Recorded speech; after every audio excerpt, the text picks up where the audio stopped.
네, 여러분 주말 편하게 잘 쉬셨습니까? 5월 12일 월요일입니다. 마켓나우 1부 시작하겠습니다. 임종윤입니다. 네, 고은별입니다. 이제 관세 그리고 전쟁에 대한 지정학적 리스크가 점점 더 완화되는 분위기가 나오고 있습니다. 우선 러시아, 우크라이나 15일 날 협의를 할 수 있다라는 소식 전해지고 있고요. 여기에 12일에는 중국과 미국의 관세에 대한 이야기가 좀 구체적으로 나올 것으로 보입니다. 아이스 브레이킹 수준에 그칠 것으로 예상했던 것과는 다르게 미중 무역 협상이 좀 진전이 있었다, 긍정적인 평가가 나오고 있다는 것은 고무적인데 과연 국내 증시 오늘도 어떠한 영향을 미칠지도 기대됩니다. 미국도 앞서 저도 헤드라인에서 말씀드렸습니다만 연준 인사들 중심으로 이제 인플레 얘기, 그다음에 미국의 경제 성장이 둔화될 수 있다. 그러니까 결국 관세 리스크죠. 이 얘기들을 좀 잇따라 꺼내놓고 있고요. 국채금리도 계속 좀 이렇게 움직임이 그렇게 간단치 않습니다. 계속 올라간다는 얘기가, 국채금리가 특히 장기 국채금리가 올라간다는 얘기는 좋게 보는 측면도 좀 부정적으로 보면 뭔가 좀 그 미국의 국채 가격, 채권 가격이 싸진다는 얘기이기 때문에 이렇게 좋은 건 아니거든요. 그러니까 이런 부분들 일단 좀 분위기가 좀 있고요. 중국 입장에서 봐도 중국은 잘 아시는 것처럼 디플레이션 위기에 좀 아주 깊숙이 빠져 있는 상황입니다. 생산자 물가 지난주에 나왔던 것도 떨어졌죠. 그러니까 결국은 물가가 계속 떨어진다는 게 언뜻 생각하면 물가 떨어지면 좋은 거 아니야. 근데요. 이 디플레가 무서운 거는 사람들이 아예 지갑을 닫아버린다는 겁니다. 그러면 더 성장이 떨어지는 거죠. 성장이 안 된다는 얘기죠. 더 떨어질 것 같은데 뭐하러 지금 뭐 물건을 사겠습니까? 게다가 이제 관세 문제 때문에 중국의 이제 뭐 미국 대미 뭐 수출도 줄고 수입도 많이 줄었던데 결국 이런 식으로 가다 보면 현재 중국 내에 이런 내수 부진 이 상황이 더 깊어질 수 있다. 중국 입장에서 봤을 때는 이것만큼 지금 뭐 내수 살리겠다고 뭐 경기 부양하고 통화 정책 뭐 최대한 좀 갖다 들이붓고 하는데도 잘 안 되고 있지 않습니까? 결국은 중국 입장에서도 뭐 시간은 중국 편이다 이런 얘기도 일부에서 하는데요. 결코 시간이 중국 편이라고 이렇게 얘기하기가 쉽지 않은 그런 상황이라는 걸 봤을 때 이번에 앞서 이제 고행커도 말씀하신 것처럼 실질적인 뭔가 진전이 있었다는 얘기는 양측 다 지금 사실 발등에 불이 떨어졌다라는 게 그 이유가 아닌가 생각도 해보게 됩니다. 네, 뭐 글로벌 측면에서도 그렇고요. 우리나라 같은 경우에는 뭐 지정학적 리스크가 해소되더라도 해결해야 될 문제가 많습니다. 그럼요. 네, 내수 부진으로 인해서 그렇죠. 우선 1분기 GDP OECD 19개국 지금 집계된 거 가운데 가장 낮은 성장률 기록했고, 그리고 OECD에서도 지금 계속해서 경제 성장률 낮추고 있는 상황입니다. 지금 뭐 긍정적이라고 해야 될까요? 대권 후보들이 점점 더 윤곽을 잡아내고 있다는 거, 그로 인해 뭐 경기 부양책이라든가 이런 기대감으로 우리 시장 다시 날아갈 수 있을지 이 부분도 오늘 한번 주목을 해보셔야 될 것 같습니다. 마켓 라이브 본격적으로 시작해 보겠습니다. 네. 뭐 미중 협상 얘기를 먼저 해야죠. 베센트 장관, 그다음에 허리펑 부총리, 뭐 트럼프 대통령 이렇게 나와 있습니다. 주말 새 이제 두 차례 걸쳐서 베스 장관하고 허리펑 부총리 간에 이제 회담이 있었습니다. 첫날 회담할 때요.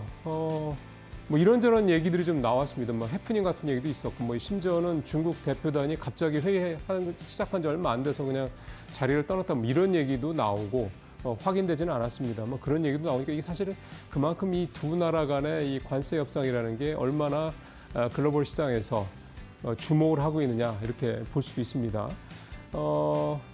첫 회담도 1차도 뭐 8시간의 장시간 회담이 있었고 2차도 길게 이렇게 회담을 그러니까 상당히 좀 앞서 이제 아이스 브레이킹 표현도 이제 고앵커가 쓰셨습니다만 그렇게 뭐 그냥 서로 인사하고 우리 좀 잘해보자 뭐 이 정도 얘기할 줄 알았는데 생각했던 것보다 2번이나 했고 회의 시간도 길었고 그러니까 뭔가 얘기들이 서로 좀 꽤 오갔을 거라는 걸 추측을 해볼 법한 그런 내용들이 나오고 있는데요. 일단 뭐 앞에서도 내용이 전해졌겠습니다만 실질적인 성과가 있었다, 뭐 경제 협의 메커니즘을 구축하는 데 합의했다 이런 내용들 좀 나오고 있습니다. 경제 협의 메커니즘을 구축했다라고 얘기를 하는 거는 결국은 이번에는 이제 실질적으로 그다음에 구체적으로 뭔가 이렇게 디테일한 이런 어떤 결과물을 어떤 합의를 이루지는 못했고 그런 것들을 하기 위해서 시간을 가지고 하기 위한 뭔가 이제 어떤 레귤러리한 어떤 그런 어떤 협의체 이런 거를 이제 구성을 하겠다. 뭐 그 정도 얘기가 되지 않았을까 싶은 생각이 드는데 지금 뭐 관세율을 뭐 지금 145% 이거를 뭐 80%나 60% 이렇게 내리냐 이렇게까지 아마 하기에는 양측 간에 아마 이견이 이렇게 쉽게 좁혀지지 않았을 거라는 생각도 좀 들고요. 내일 뭐 나온다니까 한번 보죠. 중국도 공동성명 곧 발표한다는 내용 좀 들어보고요. 중요한 거는 앞서 이제 오프닝 때도 말씀드렸습니다. 양측이 그렇게 서로 너네가 먼저 양보해. 나는 그냥 상관없어. 기다릴 수 있어. 나는 힘이 있어. 나는 준비 다 돼서. 이렇게 얘기하기에는 양측 다 그렇게 녹록한 상황이 아니라는 점. 요거는 분명히 좀 확실하게 있는 것 같습니다. 펜스 장관 회의 협상 끝나고 난 다음에 브리핑 했었죠. 그 내용 한번 잠깐 들어보시겠습니다. Good afternoon. I'm happy to report that we made substantial progress between the United States and China in these very important trade talks. We will be giving details tomorrow, but I can tell you that the talks were productive. We had the Vice Premier, two Vice Ministers who were integrally involved, Ambassador Jameson and myself, and I spoke to President Trump, as did Ambassador Jameson last night, and he is fully informed of what is going on. So there will be a complete briefing tomorrow morning. 펜스 장관 표정만 보면 어쨌든 조금 뭐 그렇게 굳어 있지는 않은데 옆에 있는 그레슨 대표는 되게 좀 굳어 있죠. 하여간 뭐 내일 결과를 보면 나오겠죠. 뭐. 자, 두 번째 책상 가보죠. 원전 얘기 좀 해보죠. 미국이 원전 발전 용량을 현재의 4배 수준으로 2050년까지 늘리겠다. 이제 앞으로 25년 남았습니다. 현재 미국의 원전 발전 용량은 100기가와트입니다. 한국형 원전, 한국형 경수로죠. 원전 이게 1.2기가와트 정도 되는데 이번에 체코에 들어가는 거는 1기가와트로 이렇게 조금 사이즈를 줄였습니다만 어쨌든 그렇게 따지면 1기가와트 정도 보통 원전, 대형 원전의 발전 용량을 1기가와트 얘기를 합니다. 그러면 현재 원전 기준으로 100개 정도짜리 그 원전 발전 용량이 나오고 있는데 이거를 25년 뒤인 2050년에는 400기가와트까지 늘리겠다. 그 원전 기준으로 현재 100개 정도 원전이 미국에 있는데 이거를 400개까지 늘리겠다는 이런 얘기니까 상당히 대단한 그런 프로젝트고요. 보통 원전 하나 만드는데 10에서 한 12년 정도 걸리거든요. 그 우리나라가 할 때 그렇다는 얘기입니다. 프랑스 EDM 같은 경우는 6년 됐는데도 아직 못 짓고 있는 것도 있긴 합니다. 그러니까 우리 기준으로 10에서 12년이니까 뭐 미국이나 다른 데가 뭐 프랑스나 이런 데서 한다고 그러면은 4, 5년 잡아야 되는 거죠. 그러면 사실은 그렇게 만만한 시간이 아닙니다. 이 사이에 원전을 뭐 거의 한 300개 가까이 지어야 된다는 얘기니까 간단한 얘기가 아니죠. 그러니까 이게 이제 대형 원전 얘기만은 아닐 거고요. 이게 이제 SMR이 아마 가장 이제 메인이 되지 않을까 싶은 생각이 듭니다. 어쨌든 그 정도로 대규모로 원전을 이렇게 원전 발전량을 늘리겠다, 원전을 많이 짓겠다는 얘기인데 대형 원전이든 SMR이든요. 이제 그렇게 하려면 시간이 25년밖에 안 남았기 때문에 되게 촉박한 시간입니다. 그러려면 돈도 돈이지만 결국은 지금 원전을 짓는데 어떤 과정에서 들어간 여러 가지 규제들도 있고 뭐 안전 기준도 있고 등등등 굉장히 다양하겠죠. 이제 그런 것들을 지금 수준대로 한다면 25년 안에 300기가와트를 만들어낼 수가 없죠. 그래서 원전 건설 가속화를 위해서 안전 기준 등 각종 규제를 대폭 완화하겠다는 얘기를 하고 있고요.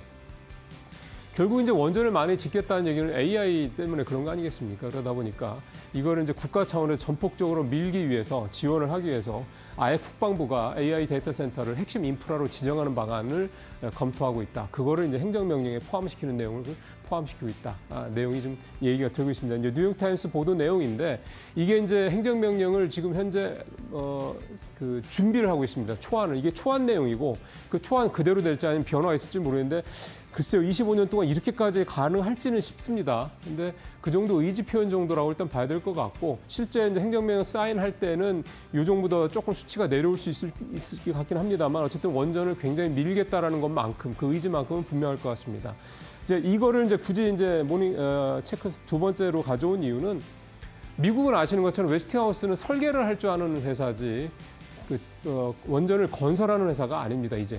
그 원전을 누가 건설할 것이냐 이게 분명히 있죠. 뭐 미국 회사들도 건설하겠고 하겠는데 이제 여기에 들어가는 주요 뭐 주기기라든가 보조기기라든가 각종 인프라 같은 거 그런 걸 미국 내에서 다 해결 못 합니다. 미국의 제조업이 뭐 기반이 거의 없기 때문에 결국은 미국이 이렇게 원전을 대대적으로 짓는다면 전 세계에서 원전을 좀 직접 지을 수 있는 나라 한 6개 나라 정도 되는데 중국, 러시아 이렇게 빼고 나면 뭐 일본, 우리나라, 뭐 프랑스 이 정도 되지 않습니까? 근데 일본도 사실상 인프라가 거의 좀 없고 프랑스 같은 경우는 이 제조 쪽의 기반은 프랑스는 주로 설계 쪽이고 제조 쪽의 기반은 독일에 있는데 독일의 이 원전 제조 기반이 거의 무너져 있습니다. 결국 따지고 보면 이 얘기는 우리나라의 원전 이 인프라, 원전 이 공급망이 그 밸류체인이 미국이 이렇게 진짜 실제로 간다 그러면 대대적으로 우리가 들어갈 여지가 충분히 있다.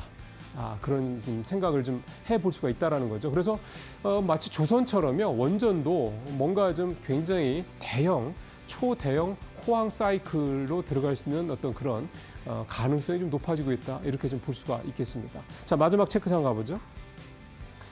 지난주까지 엔터주들 굉장히 좋았습니다. 엔터주들이 좋았던 가장 큰 이유는 역시 한한령 얘기가 좀 있었죠. 한한령 해제에 대한 기대감이 뭐 굉장히 구체화되고 이제 마치 금방 될 것처럼 얘기가 되다 보니까 엔터주들이 다시 최근에 크게 좀 오르는 그런 모습들을 보였습니다. 근데 이 기사, 이펙스라고 하는 C9이라고 하는 이제 에이전시인데 여기에서 보유하고 있는 IP죠. 이펙스 이제 아주 잘생긴 보이 그룹입니다. 이 친구들이 원래 5월 31일 날 중국에서 아주 큰 대형 사이즈의 공연을 하기로 했던 건데 갑자기 그게 지난 주말 새 연기가 됐다 이렇게 나왔습니다. 이게 한한령 이후 9년 만에 처음으로 한국 아이돌이 대형 공연을 한다는 기대감 때문에 엔터주들의 주가가 사실 C9은 여러분들 잘 아시는 4대 엔터사들이랑 관계도 없는데도 이렇게 주가가 좀 많이 뛰었었는데 이게 이제 연기가 되다 보니까 아무래도 좀 오늘 좀 여파가 좀 있겠죠, 엔터주들. 그동안에 좀 많이 올랐던 데 따른 그런 부담도 좀 있고요. 일단은 C9 회사 측에서는 다른 지역에서 공연도 논의 중이다라고 얘기를 하고 있는데 이게 좀 이미 원래 하기로 했던 것도 연기가 된 상황에서 다른 데서 논의하고 있다는 얘기가 별로 시장에서 그렇게 약발이 먹힐 것 같지는 않습니다. 어쨌든 근데 중요한 거는 이게 한한령이라는 거에 대한 부분이 우리는 좀 기대를 하고 있는데 중국 쪽에서는 이게 마치 이제 어떤 본물이 터질까봐 좀 부담을 좀 갖는 모양이다라는 해석도 좀 나오고 있습니다. 어쨌든 아직까지는 공연이 연기된 배경은 확인이 좀 되지 않고 있는데요. 한한령에 대한 부분들 이게 좀 우리가 너무 앞서가는 부분이 있지 않았냐는 것도 다시 한번 이번 이 기사를 통해서 한번 되새겨 볼 필요가 있을 것 같습니다. 모닝체크 마치겠습니다.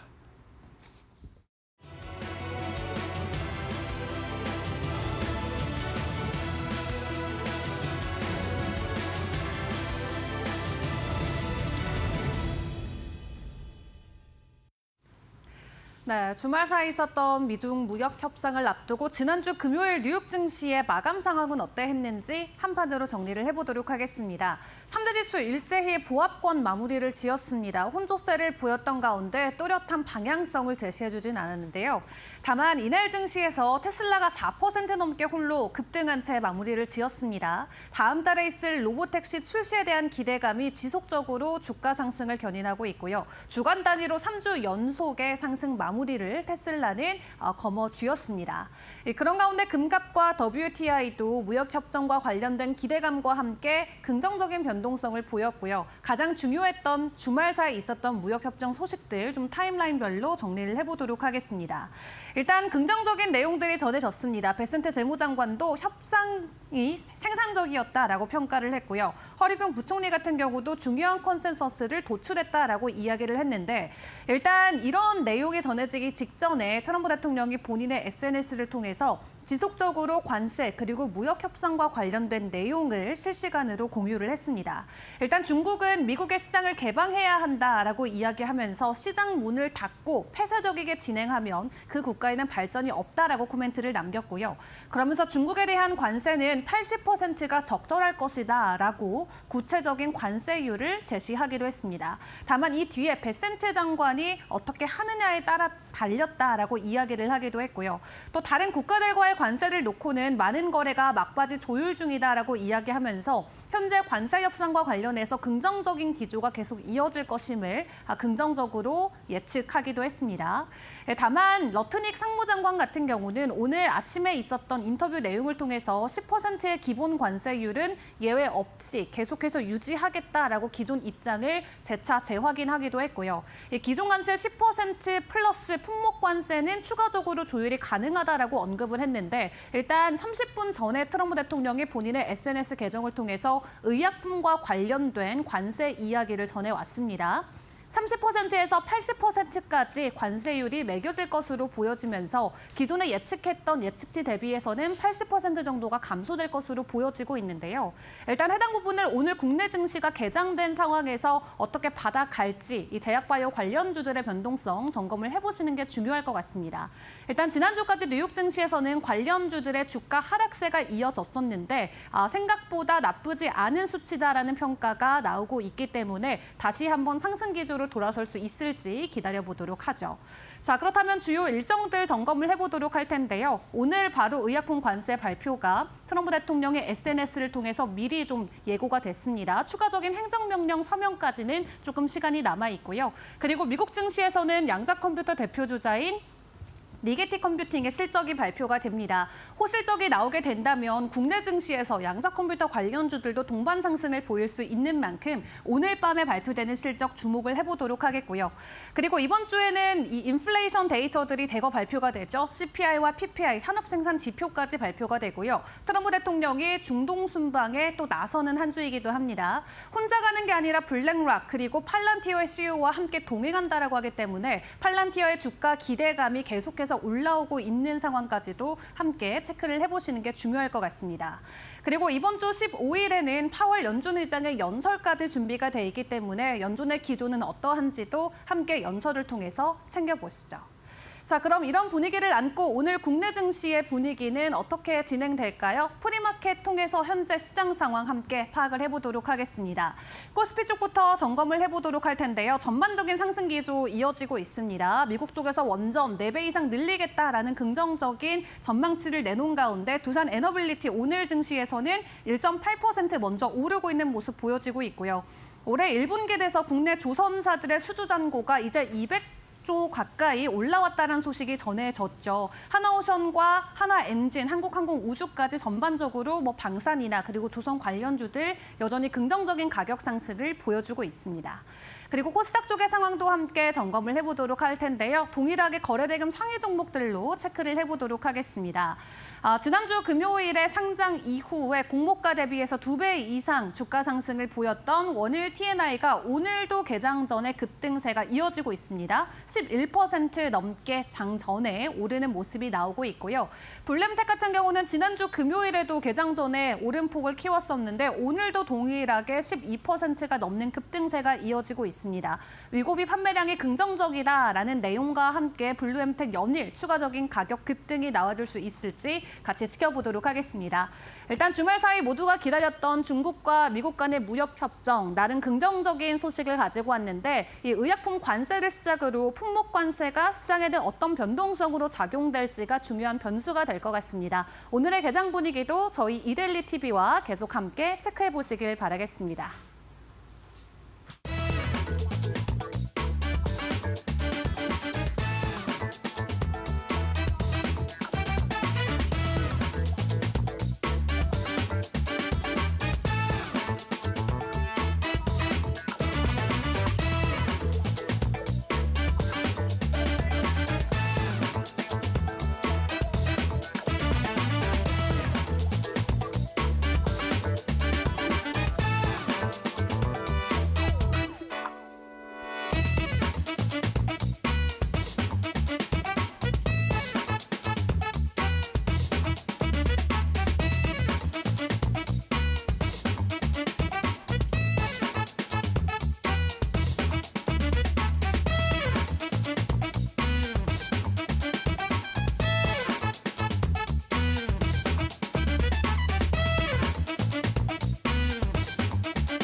네, 박근호의 빅샷으로 이어가 보겠습니다.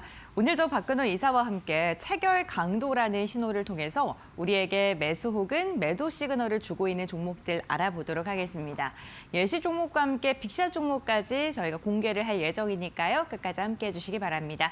이사님과 먼저 인사 나누겠습니다. 안녕하세요. 네, 반갑습니다. 어느덧 한 주의 첫 거래일인 월요일 첫 거래일의 시작도 몇 분 남지 않은 상황입니다. 과연 오늘 어떠한 종목을 들고 오셨을지 기대되는데 첫 번째 예시 종목부터 공개해 볼까요? 네, 오늘 첫 번째 종목은 넷마블입니다. 호실적을 발표하면서 시장의 기대를 또 받고 있는 종목인데 어떠한 부분 집중하고 계실까요? 우리나라를 대표하는 게임사를 보통 3N이라고 보통 표현을 하거든요. NC, 넷마블, 그다음에 네오위즈까지 이제 보통 N자로 시작하는 기업들을 이제 3N이라고 얘기를 하는데 한번 좀 살펴보도록 하겠습니다. 실질적으로 이 기사 내용에도 나와 있지만 지금 우리나라 현재 게임사들의 실적이 그렇게 좋은 편은 아니거든요. 물론 뭐 게임사라는 게 계속 실적이 쌓아나가는 어떤 기업의 형태는 아니고 신작이 나왔을 때 이제 퍼포먼스를 내고 있는데 넷마블이 그나마 이제 어떤 대형 게임사 중에 실적을 좀 좋게 내고 있다라는 어떤 분석과 주가도 같이 오르고 있는 상황인데요.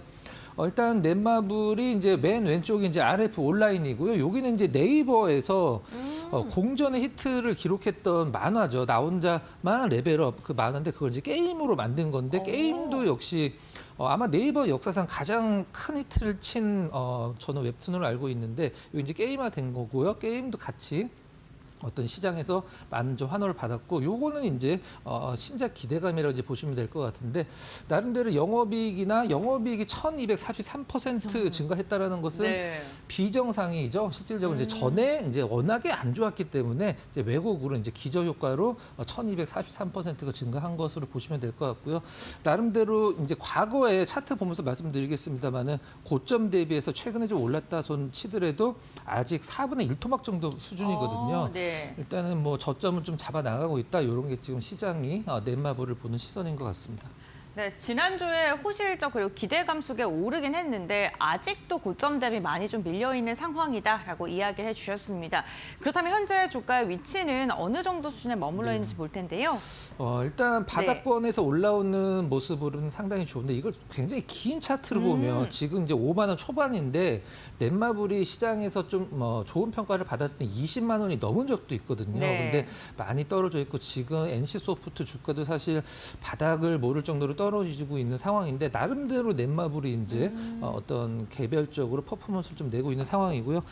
체결 강도 신호는 뭐 바닥권에서 상당히 좋은 자리에서 나왔다라고 생각을 하고 있습니다. 그러고 나서 좀 약간 좀 휩싸우 흐름이 좀 나오긴 했습니다만은 지난주 금요일 날 나름대로 게임주 중에서 덩치가 굉장히 큰 기업이지만 15% 근처에서 일단 마감을 해서 좋은 어떤 주가 흐름을 보여줬습니다. 네, 지금 뭐 증권가에서도 긍정적인 리포트 나오고 있습니다. 유진투자증권에서는 목표 주가 6만 원까지 제시하고 있는 상황인데 그렇다면 수급적인 측면 그리고 체결 강도는 어떻게 나왔는지 한번 살펴보겠습니다. 네. 한 달 체결 강도는 네. 지금 현재 한 3주 좀 못 미치게 100을 유지하는 상황이고요. 체결 강도가 완성이 된 후에 계속적으로 5일 체결 강도 좋아지고 있다가 최근에 이틀은 빠졌어요. 이틀은 그러네요. 빠졌는데 네. 중요한 것은 여기 이제 한 달 체결 강도가 받쳐줬기 때문에 요거는 제가 봤을 때는 홀딩으로 가는 게 맞다라고 보고 있고요. 만약에 5일 체결 강도만 봤을 때는 매도가 맞지만 옆에 한 달 체결 강도까지 참고를 했을 때 홀딩으로 가는 것으로 저는 맞다라고 생각을 하고 있고요. 그래서 금요일 날 상당히 좋은 흐름이 나왔다 이렇게 보시면 될 것 같습니다. 알겠습니다. 체결량 역시나 기하급수적으로 늘어났는데 과연 넷마블 앞으로는 또 어떠한 퍼포먼스 보여줄지 우선 신호가 4월 15일 나온 뒤에는 주가의 상승력이 꾸준하게 이어지고 있는 상황입니다. 다음으로는 두 번째 종목 살펴보겠습니다. 두 번째 예시 종목은 신성통상 선택하셨는데요. 어떤 부분 주목하고 계실까요? 과거에 우리가 이제 일본 제품 불매 운동을 했을 네. 때 사실 그때 많이 컸던 기업이죠. 그때 이제 유니클로 지금은 많이 달라지긴 했습니다. 그때는 유니클로 매장 들어가는 것도 눈치를 봐야 될 정도로 그래서 네. 온라인으로 막 네. 구매를 많이 하고 그랬었는데 지금은 유니클로 매장에 굉장히 좀 많으시더라고요 손님들이. 근데 탑10 유니클로에 대항하는 탑10 브랜드가 그때 많이 성장을 했는데 저는 제가 이제 신성통상 이제 재료를 보면서 말씀을 드리겠지만 굉장히 돈을 잘 벌었고 지금도 잘 벌고 있고 굉장히 네. 저평가거든요. 근데 신성통장에서 우리 주식을 다 매수를 해서 자진 상폐를 하겠다라고 얘기를 했는데 2,000원 초반이었을 때 2,700원에 잦은 상패를 하겠다라고 했었어요. 네. 근데 주주들 입장에서는 이제 굉장히 저평가고 성장도 하고 있어서 이게 이제 주가가 오르길만을 기다리고 있었는데 거의 지금 현재가와 이제 그 어떤 자진 상패 가격을 주가 매수 선택권 가격을 큰 차이를 안 두다 보니까 시장에서 문제가 좀 있었는데 그래서 1차는 실패를 하고 최근에 또 얘기가 좀 나오고 있는 상황이에요. 그래서 지금은 이제 4,000원 정도를 이제 주주연대에서 보고 있는데 주주연대가 총 소액 주주연대 6% 정도 갖고 있거든요. 신성통상이 90% 이상을 일단은 매수를 해야지만 이제 상패가 어떤 가능한데 지금 85% 정도까지 일단은 주식을 좀 사들인 걸로 알려져 있는데 소액 주주 연대는 우리 6%는 죽어도 안 팔 거니까 일단은 이 공개 매수 가격을 4,000원 초반으로 좀 어떤 올려야 된다 이런 네네. 얘기를 좀 하고 있는 그런 상황인 것 같아요. 알겠습니다. 그럼 신선통상 현재 주가 위치를 한번 봐야 될 것 같아요. 여기 알박기 지분 네. 6%가 이제 소액 주주 지분이고요. 네. 한번 보도록 하겠습니다. 일단 신호가 2번 나왔는데요. 신호가 네. 나오고 그 다음에 아마 제가 봤을 때는 기준 상한가를 갔다가 풀린 것 같은데 일단 그 다음날 급등했고 이제 횡보하는 구간에 살짝 풀렸다가 다시 들어가고 지난주 금요일날 6%대 나오는 대로 좋은 상승을 좀 보여주고 있는 그런 상황이고요. 이 자진 상패를 만약에 신성통상이 실질적으로 좀 가격을 지금 2,470원인데 네. 만약에 4,000원 이상으로 잡아버리면은 뭐 시장에서 뭐 바로 다음날 기세 상한까지 갈 수 있는 재료이기 때문에 계속적으로 좀 관심 종목 넣어 놓으시고 리스트업을 해 놓으시면 될 것 같습니다. 알겠습니다. 어쨌든 지금 90% 이상의 지분을 보유해야지 상패가 가능한데 현재 소액 주주 연대에선 6%가량의 지분을 확보하고 있다라는 부분을 좀 주목해 보시면 좋을 것 같고 그렇다면 저 화살표 나오는 2번 화살표가 나왔는데요. 어떻게 신호가 체결됐는지 살펴보겠습니다. 첫 번째 네. 화살표 나온 날이 이날이고요. 네. 그 이제 두 번째 화살표 나온 날이 이제 지난주 목요일 보시면 될 것 같은데 가격 상승률 보니까 상한가는 아니었던 것 같네요. 일단 계속적으로 들어가고 나서 중간에 한번 풀리고 다시 들어간 다음에 제가 항상 강조를 드리는 이 체결 강도는 여러 가지 어떤 그 보는 방법이 있는데요. 들어갔다가 유지되다가 풀렸다가 빠른 시간 안에 다시 들어가면 추세가 좀 강화가 된다. 그 부분 염두에 두시고 보시면 될 것 같아요. 신호 2개가 아주 적절한 시기에 나와서 좋은 흐름 보여주고 있고요. 지난주 금요일 기준으로 한 달 체결 강도까지 100을 넘어섰기 때문에 기존에 들어갔다 다시 들어갔죠. 나름대로 시장에서 관심을 계속 받고 있다. 이렇게 보시면 될 것 같습니다. 네, 알겠습니다. 두 번째 예시 종목으로 신성통상 가지고 오셨습니다. 자진 상패 이슈와 함께 앞으로 어떠한 분위기를 보여줄지 살펴보셔야 될 것 같고 우선 체결 강도 신호가 나온 그 다음 날에는 주가에 강한 상승이 나왔다는 게 지속적으로 확인이 되고 있습니다. 이렇게 두 번째 예시 종목 살펴봤고요. 다음 종목 확인해 보시죠. 네, 메가스터디 교육을 들고 오셨습니다. 이 종목은 어떤 부분 주목하셨을까요? 네, 한번 보도록 할게요. 네. 메가스터디 교육, 주주환원 규모 비의 저평가.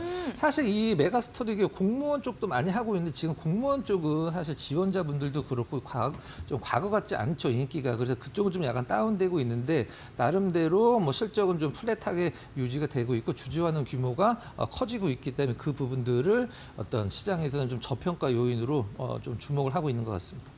알겠습니다. 그렇다면 주가 위치도 한번 볼 텐데요. 네.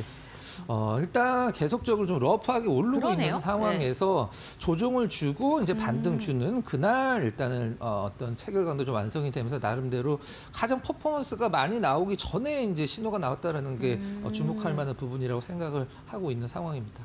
네, 그럼 화살표 있는 부분 볼게요. 네. 4월 29일 날이고요. 네.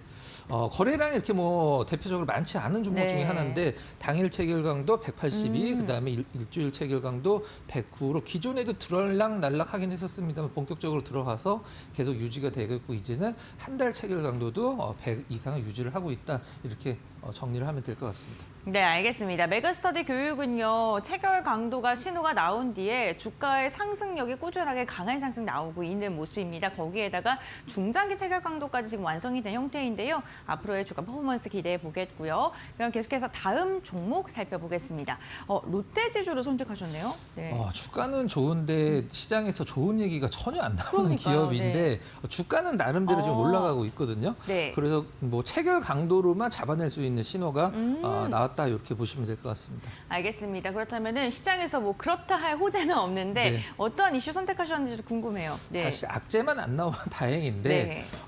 가장 중요한 것은 이제 롯데 지주에서 가장 큰 게 차지하는 게 이제 롯데 케미칼이거든요. 롯데 케미칼과 관련돼서 시장에서 계속적으로 좀 약간 그 좀 안 좋은 뉘앙스의 어떤 분석 자료들이 많이 나오고 있고, 그다음에 한신평에서는 이제 롯데가 얼마 전에 자산 재평가를 했어요. 근데 단순히 장부상으로만 이제는 자산이 커지니까 이제 재무 비율이 내려가는 효과를 봤는데 한신평에서는 그걸 좀 약간 비판이라고 해야 될까요? 아직은 좀 멀었다라는 어떤 그 의견을 내놓기도 했고요. 롯데 글로벌 로지스 올해 대어 중에 하나였었는데 IPO 철회하면서 풋옵션 관련돼서 롯데 지주가 좀 약간 부담이 생겼다. 이런 부분들이 지금 롯데 지주의 시장에 대한 분위기인데 주가는 그래도 계속적으로 올라가고 있는 그런 상황인 것 같아요.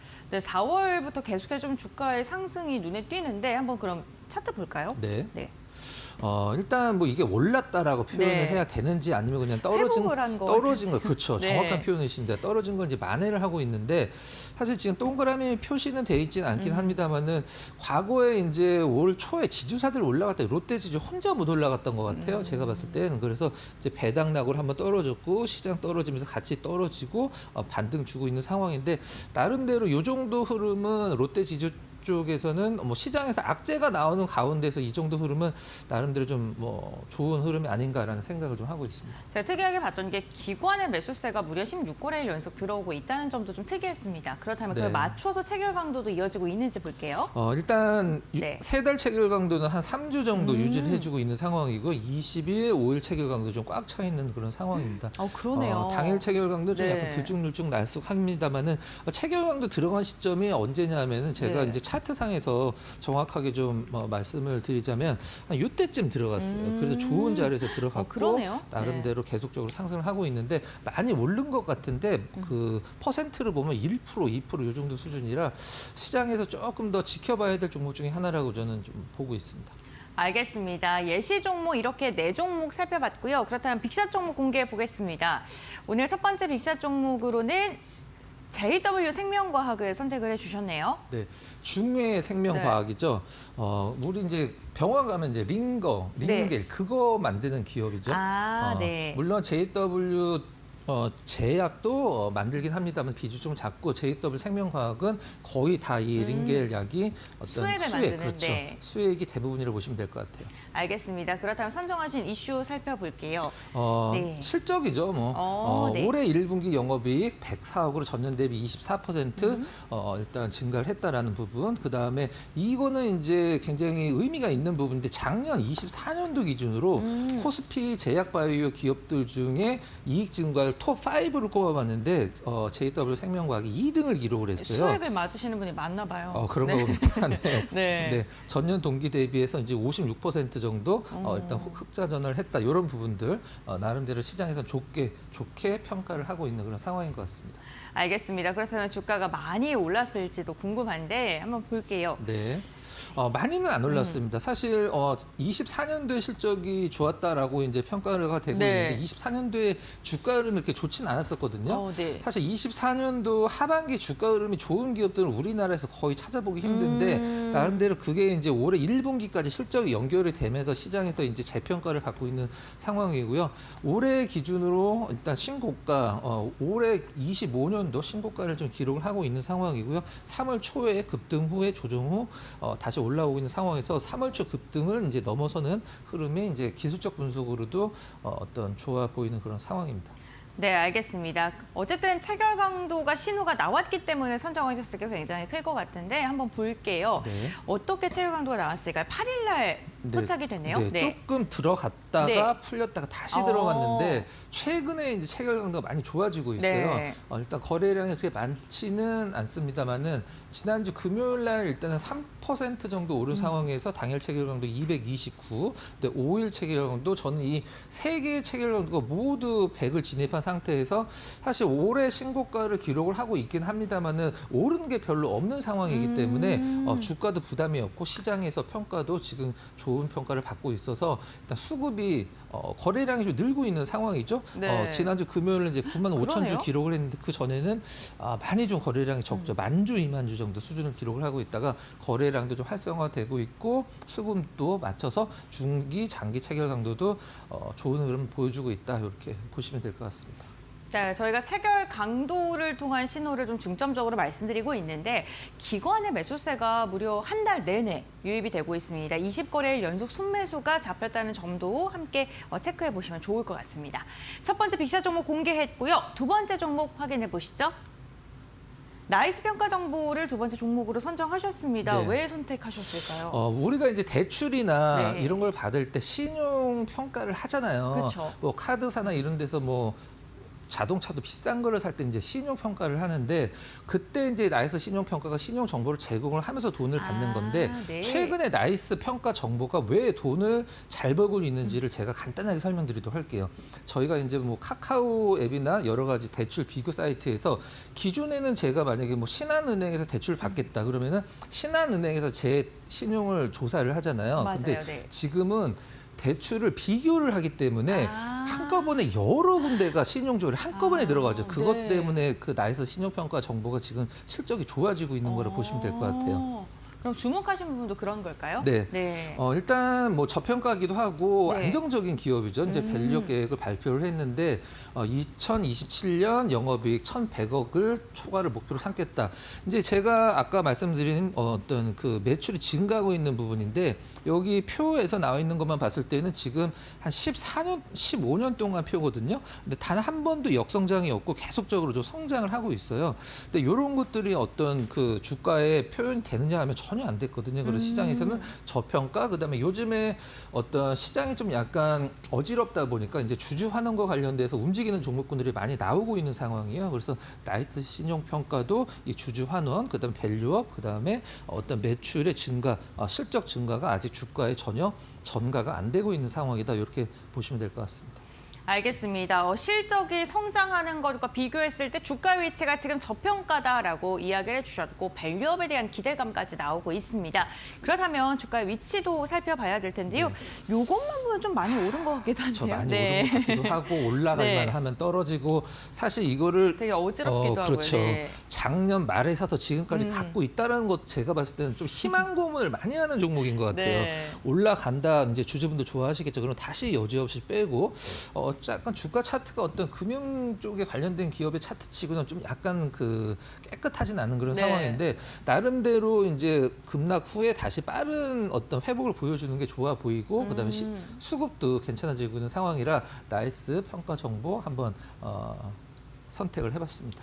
알겠습니다. 그렇다면 체결 강도가 얼마만큼 받쳐줄지도 살펴보겠습니다. 9일 날. 네. 네. 5일 당일 체결 강도가 100을 웃도네요. 네. 네. 3% 정도 오르긴 했습니다만은 뭐 나름대로 거래량도 늘어났고 그다음에 당일 체결 강도 200이 좀 못 미치는 174 그다음에 5일 일주일 평균 체결 강도 107 기록하면서 한 달 체결 강도도 꾸준히 올라가고 꼭 이 20일, 60일 체결 강도 꼭 굳이 100일 넘는 거를 100을 넘는 것도 중요하긴 합니다만 이제 계속적으로 상승을 하고 있는 것도 중요하거든요. 네. 그 부분도 염두에 두시고요. 일단은 시장에서의 어떤 저평가, 그다음에 평가도 좋아지고 있고 체결 강도를 통해서 볼 수 있는 수급도 개선이 된다는 점을 참고를 하시고 나이스 평가 정보 계속적으로 좀 관심 있게 보시면 될 것 같습니다.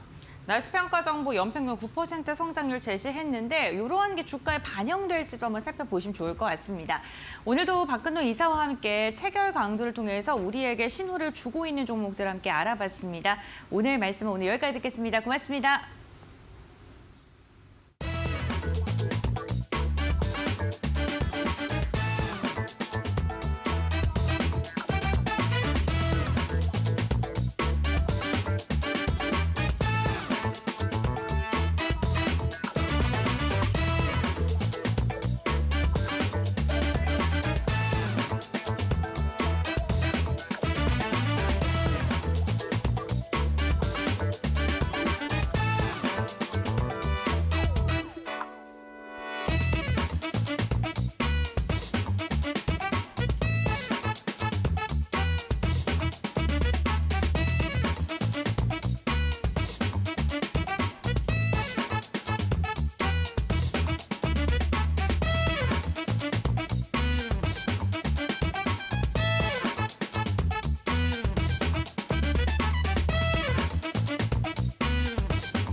마켓 리포트입니다. 오늘 처음 살펴볼 리포트 현대백화점입니다. 먼저 1분기 매출은 2조 5,546억 원, 영업이익은 전년 대비 63% 늘어나면서 컨센서스를 상회했습니다. 부문별로 살펴보시자면 백화점은 일회성 비용이 제외되면서 소폭 이익이 증가한 것으로 나타났고요. 면세 부문은 전년 대비 매출이 22% 늘어난 것으로 파악되고 있습니다. 영업 적자는 경쟁사 사업 이탈과 또 마케팅비 절감으로 인해서 전년 대비 32억 원 축소된 것으로 파악되고 있고요. 지누스 부문에서는 매출이 전년 대비 64.2% 증가한 데다 영업이익은 275억 원을 기록했습니다. 이 반덤핑 관세 환급분을 제외하고도 영업이익은 108억 원으로 턴어라운드에 성공한 것으로 분석되고 있습니다. 향후 투자 포인트들 짚어보시면 면세점 구조 조정 효과가 기대되고 있는데요. 이 4월 1 매출이 전분기보다 25% 증가하면서 월간 흑자를 달성한 상황입니다. 3분기부터는 면세 사업 전체가 흑자로 돌아설 것으로 전망하고 있고요. 또 지누스 판매가 호조세를 보이는 데다 관세 영향이 제한적이라는 점도 긍정적으로 보고 있습니다. 목표 주가는 8만 원으로 상향 조정했습니다. 다음 리포트 살펴보시죠. 네, 다음 리포트는 YG 엔터테인먼트입니다. 1분기 매출은 전년 대비 15%, 영업이익은 전년 대비 흑자 전환에 성공한 것으로 분석되고 있습니다. 이 자회사 YG 플러스가 87억 원 흑자를 기록한 영향으로 분석되고 있는데요. 이 트레저의 앨범 약 80만 장이 반영된 데다 또 앨범 유통도 YG 플러스를 통해 이뤄져서 굿즈 매출로 인식이 됐습니다. 이 MD 매출만 210억 원을 기록했는데요. 이 MD 매출 같은 경우 2분기 연속 200억 원을 상회한 것으로 나타났습니다. 향후 투자 포인트들 짚어보시면 이 인당 MD 매출은 약 4만 원에서 7.5만 원으로 상향 조정될 것으로 내다보고 있고요. 또 하반기 블랙핑크가 월드 투어를 재개하면서 올해에만 100억 원에서 150억 원의 이 영업이익이 늘어날 것으로 전망하고 있습니다. 이 두 개 분기 연속 큰 폭의 실적 서프라이즈를 반영해서 실적 전망과 밸류에이션 모두 상향 조정했고요. 또 비중 확대 의견 제시를 했습니다. 목표 주가는 88,000원으로 상향 조정했습니다. 다음 리포트 살펴보겠습니다. 네, 다음 리포트는 금호석유화학입니다. 1분기 영업이익은 전분기 대비 1112%, 전년 대비 53% 늘어나면서 컨센서스를 52% 상회했습니다. 이 합성고무의 영업이익이 460억 원으로 대폭 개선된 영향을 받아갔을 것으로 분석하고 있습니다. 또 이와 더불어서 이 금호미쓰이의 MDI 개선으로 지분법 이익 306억 원과 또 이자 수익이 29억 원 발생한 점도 실적에 기여한 것으로 분석되고 있습니다. 2분기 영업이익 같은 경우는 1분기 대비해서 28% 감소하면서 일시적으로 하락할 것으로 전망하고 있는데요. 최근 부타디엔 가격이 하락한 데다 관세 부과 전 선구매 수요로 인해서 물량이 감소될 것으로 내다보고 있습니다. 향후 앞으로는 2024년을 바닥으로 해서 중장기 업사이클에 진입했다라는 분석도 함께 제시를 했는데요. 향후 투자 포인트들 짚어보시면 유럽 산림 파괴 방지법 시행이 되는 데다 또 천연 고무 재배 면적이 감소하면서 천연 고무의 수요는 늘어나는 반면 공급은 부족할 것이라는 가능성 제기가 되고 있고요. 또 미국이 중국산 장갑의 관세를 올해는 50%에서 내년에는 100%로 확대할 것으로 전망되고 있습니다. 이에 따라서 LB라텍스가 턴어라운드 할 것이라는 분석 제시를 했는데요. 이 LB라텍스까지 흑자 전환 시에는 연간 영업이익이 2천억 원 이상 늘어날 것으로 내다보고 있습니다. 또 S-오일 샤인 프로젝트가 내년 하반기에 완공이 될 것으로 내다보고 있는데요. 이로 인해서 원료 조달이 용이할 수 있다는 점도 긍정적으로 보고 있습니다. 목표 주가는 15만 원으로 상향 조정했습니다. 다음 리포트 살펴보겠습니다. 네, 다음 리포트는 두산입니다. 1분기 두산 에너빌리티 부진을 제외하고 전자 비즈니스 그룹의 실적 서프라이즈로 사상 최대 실적을 달성했습니다. 올해는 이 전자 비즈니스 그룹의 성장의 원년으로 보고 있고요. 또 2027년까지 지속적인 성장을 기대하고 있는 상황입니다. 올해 전자 비즈니스 그룹의 매출은 1조 6,755억 원으로 직전 추정치 대비해서 30.7% 올려잡았고요. 자체 사업 부문에서는 가치 가치가 2.7조 원에서 4.9조 원으로 상향될 것으로 내다보고 있습니다. 올해 이 엔비디아 향으로 스위치 보드형 제품과 또 로빈 시리즈용의 동박 적층판을 공급할 것으로 추진하고 있고요. 또 GB200에 이어서 GB300으로 변경 시에는 물량이 늘어날 것으로 전망하고 있습니다. 또 미국 2개 빅테크 기업과 에이직 반도체 관련한 제품 공급을 추진하고 있다는 점 긍정적으로 보고 있고요. 또 올해 이 전자 비즈니스 그룹의 매출은 1.9조 원, 영업이익은 30% 수준으로 예상하고 있습니다. 2027년까지 물량을 감안해서 현재 증설까지 추진하고 있어서 캐파도 문제 없을 것으로 전망하고 있습니다. 목표 주가는 기존 대비 28.6% 올려 잡으면서 목표 주가 54만 원으로 상향 조정했습니다. 여기까지 마켓 리포트였습니다.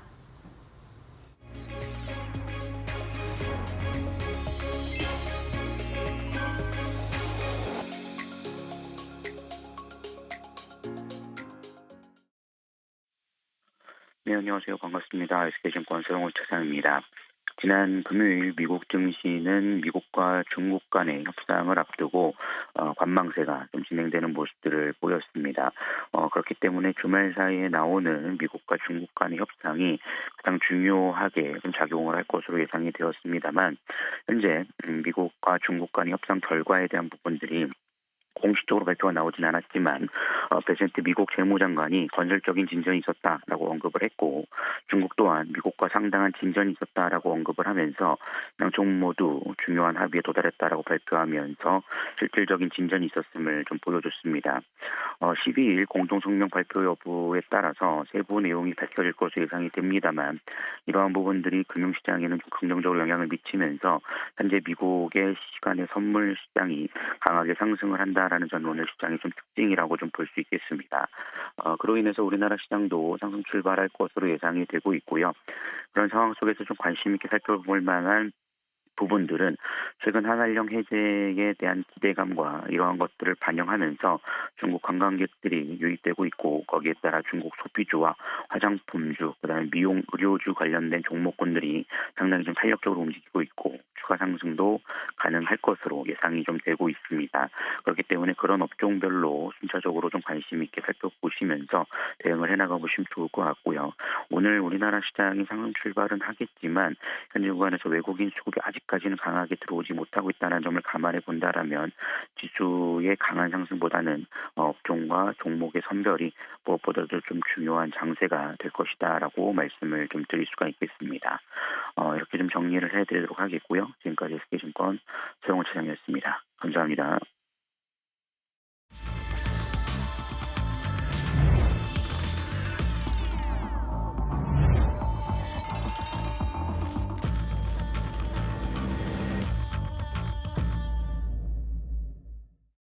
자, 5월 12일 우리 시장 이제 본격적으로 들어가기 앞서서 이제 한 10분 남았네요. 마켓 스탠바이를 통해서 오늘 시장에서 좀 포인트 어떤 걸 좀 잡을지 말씀 좀 들어보도록 하겠습니다. 김민순 대표님, 이동근 대표님, 그다음에 곤배랭과 함께하도록 하겠습니다. 어서 오십시오. 아무래도 이제 미중 관세 협상 얘기를 안 할 수가 없죠. 분위기가 일단 괜찮은 것 같습니다. 지금 아직 시장 본격적으로 열지는 않았는데 프리마켓상으로 봤을 때는 시장에서 분위기는 나쁘지 않은 것 같네요. 자, 두 분 오늘 탑3 어떻게 좀 꼽고 계신지 말씀 들어보죠. 김 대표님부터 들어볼까요? 네, 일단 말씀하셨듯이 시장 분위기 그렇게 나빠 보이지는 않는데, 그러게요. 예, 그래도 일단 뭐 좋은 게 좋은 거긴 하겠지만 경계는 좀 해야겠죠. 그렇죠. 네, 네. 뚜껑은 열어보자라는 입장 쪽으로 봐야 될 것 같고요. 네. 관세 리스크 미중 간의 결과가 그래도 좀 괜찮을 것 같다. 특히 이제 저희가 미국보다는 중국을 좀 더 체크하는데 중국에서 나오는 고위 관리급 쪽에서도 의미 있는 결과가 나올 것이다라는 쪽이 이어지다 보니까 오늘 이따가 5월 12일이니까 오늘 오전 중에 그래도 일차적인 어떤 성명서가 좀 나오지 않을까 이에 따른 기대감이 좀 상당히 높다고 봐야 될 것 같고요. 그런 쪽에서 일단 먼저 트럼프 대통령이 80% 관세 인하 가능성에 대해서 언급했기 때문에 그리고 예전에는 올라가기 전이라고 하게 되면 60%대였습니다. 그러니까 그 이하로 내려오느냐에 따라서 시장이 반응할 수가 있기 때문에 그 수치적인 부분들은 좀 체크를 해야 될 것 같고요. 게다가 또 최근 들어서 인도, 파키스탄 뭐 휴전은 했는데 약간 또 아직 격하게 좀 반응하고 있다는 쪽은 이어지지만 게다가 또 러시아가 우크라이나에 대해서 또 대화 가능성을 열어놓고 약간 대외적인 분위기가 그래도 리스크 온으로 될 수 있을 만한 환경들이 조금씩 더 이어지고 있다라는 쪽에서 지금 시장 분위기는 그래도 기대는 살짝 해볼 수 있지 않나라는 쪽들이긴 한데 하지만 주가가 이를 반영하고 조금 올라온 측면들도 있기 때문에 너무 기대감보다는 또 관련된 뉴스를 체크하고 보자 그렇게 봐야 될 것 같습니다. 두 번째로는 딥시크 R2가 이번 주에 빠르게 되면 공개가 될 걸로 보여지고 있습니다. 최근에 반도체 중심으로 IT가 그렇게 세지 못했습니다. 그런 가운데 지난주 말에 TSMC가 4월달 실적 매출을 발표하면서 상대적으로 높게 발표를 했죠. 예상보다 높은 수준으로 한 32% 정도까지 나오다 보니까 일단 이런 부분들이 역시나 AI 관련된 투자들은 잘 이어가고 있다는 쪽들인데 또 하나 시장 반응들은 아무래도 선주문 쪽이 좀 영향을 끼치지 않았느냐라는 쪽들도 바라보고 있는데 그런 가운데 이번에 딥시크 R2가 공개가 되면서 비용은 더 낮고 성능은 더 좋을 걸로 얘기를 하고 있는 것 같은데요. R1 공개 당시에 엔비디아가 주가가 급락을 했었던 기억을 해보게 되면 지금 이를 발표를 통해서 또 미국의 중국 쪽을 좀 더 선호하고 미국을 좀 부정적으로 보는 그런 시각이 나올 수가 있기 때문에 그와 관련된 쪽에서 지금 필라델피아 반도체 지수가 중기 저항대에서 딱 멈춰 있습니다. 이쪽에 대해서 돌파를 하든지 아니면 반락해서 다시 좀 조정이 나오는지 이 부분을 보고 국내 증시에 관련된 또 반도체주도 영향을 받을 수 있다라는 쪽들도 한번 확인을 좀 해야 될 것 같습니다. 마지막으로 이번 주 주요 일정들을 체크를 해보게 되면요. 이번 주는 그래도 실적 발표의 정점이 나올 걸로 보여지고 있는데 그 15일 전후로 해서 거의 다 나올 걸로 보여지고 있고요. 게다가 또 대선 후보가 공식적인 유세가 시작됐기 때문에 관련된 정책적인 테마 흐름들 좀 더 활발하게 움직일 수 있을 것 같고요. 게다가 이번에는 이번 주 미국의 소비자 물가지수, 생산자 물가지수 모두가 발표가 되면서 주 후반에는 소비 지표들, 소매 판매와 그리고 또 소비자 신뢰 지수가 발표되기 때문에 이런 점들을 좀 체크하면서 소비 쪽에 대해서 또 주 후반에는 신경을 쓸 것 같다. 이렇게 대응을 확인을 해야 될 것 같습니다. 네, 알겠습니다. 김민수 대표는 지정학적 리스크가 완화되고 있다는 점 그런데 뭐 구체적으로 확실히 나올 때까지는 좀 지켜보자라고 이야기해 주셨고 이와 함께 딥시크 R2 공개로 인해서 인공지능 관련된 종목들 좀 눈여겨봐야 된다, 변동성 유의해야 된다라고 이야기해 주셨고 마지막으로는 여러 가지 또 숫자들이 발표가 됩니다. 그에 따른 시장의 변동성 말씀을 해주셨습니다. 그렇다면 이 대표님께서는 오늘 장탑3 어떻게 선정하셨을까요? 예, 첫 번째는 먼저 비트코인과 관련된 얘기입니다. 비트코인이 이제 10만 달러 선을 회복하면서 10만 5천 달러대까지 상승을 했는데요. 사실 뭐 미중 간의 이제 무역 협상 기대감들이 좀 작용한 측면이 있었고 무엇보다도 이제 계속해서 이제 트럼프 행정부에서의 가상화폐 친화 정책이라든가 이런 부분들이 상승 동력으로 작용한 측면이 있습니다. 사실 1월 21일 날 우리가 이제 사상 최고가 10만 9천 달러까지 기록을 했었는데 점차적으로 이제 이러한 그 1월 21일에 어떤 고가에 좀 접근을 하는 그런 모습들이 연출이 되고 있습니다. 무엇보다도 사실 최근에 이제 이런 비트코인 상승세에 가장 크게 작용한 원인을 꼽자면은 역시 ETF 자금의 집중입니다. 최근에 이제 뭐 블랙록이라든가 이런 쪽의 어떤 비트코인 ETF가 4월 중순부터 5월 초까지 무려 19일 연속으로 비트코인 매수를 했어요. 사실 이런 부분들, 그러니까 과거에는 이 비트코인 시장에서 시장을 움직였던 것이 큰손 개인 투자자들이었다면은 이제는 기관 투자자들이 단기보다는 장기적인 관점에서 비트코인 시장에 접근을 하고 있다는 측면이 상당히 좀 흥미로운 지점이다 이렇게 말씀드릴 수가 있겠고, 그래서 이제는 비트코인이 단순히 어떤 투기성 어떤 자산에서 이제는 확실하게 어떤 좀 기초자산 이런 쪽으로의 어떤 변화가 나타나는 것이 아닌가 이렇게 좀 말씀드릴 수가 있을 것 같습니다. 두 번째는 푸틴 러시아 대통령이 우크라이나에 대화를 제안했다라는 소식입니다. 이제 15일 날 그 이스탄불에서의 어떤 대화를 제안했는데 이 배경에는 역시 유럽 주요국들 뭐 이제 프랑스라든가 영국이라든가 독일이라든가 폴란드 같은 나라들의 정상이 이제 그 푸틴 대통령을 압박을 했죠. 우크라이나에 대해서 추가적인 어떤 지원이라든가 또는 이제 러시아에 대한 추가 제재를 얘기하면서 압박을 했던 부분들이 좀 작용한 측면이 있고요. 미국 같은 경우도 사실 푸틴 대통령과 이제 긍정적인 어떤 그런 관계를 보이다가 최근에 입장이 조금씩 바뀌고 있어요. 어떤 이제 휴전이라든가 이런 부분에 있어서의 강한 좀 압력을 행사하는 그런 모습들이 나타나고 있는데 결국 이런 푸틴 대통령의 대화 제안이 과연 실질적인 대화의 제안이냐 아니면은 이러한 그 압박을 피하기 위해서 대화하는 신용을 하면서 시간을 끄는 것인지 이 부분에 대해서는 향후에 좀 확인할 필요가 있을 것으로 보여지고요. 사실 휴전 협상에 돌입을 한다고 하더라도 우크라이나의 나토 가입이라든가 또는 크림반도를 비롯한 러시아 점령지 문제라든가 상당히 민감한 그런 쟁점들이 거론이 될 겁니다. 그렇기 때문에 이러한 부분에서 어떤 접점을 찾기까지는 시간이 상당히 소요될 수가 있다. 이런 점에 우리는 좀 더 주목을 해야 될 것 같습니다.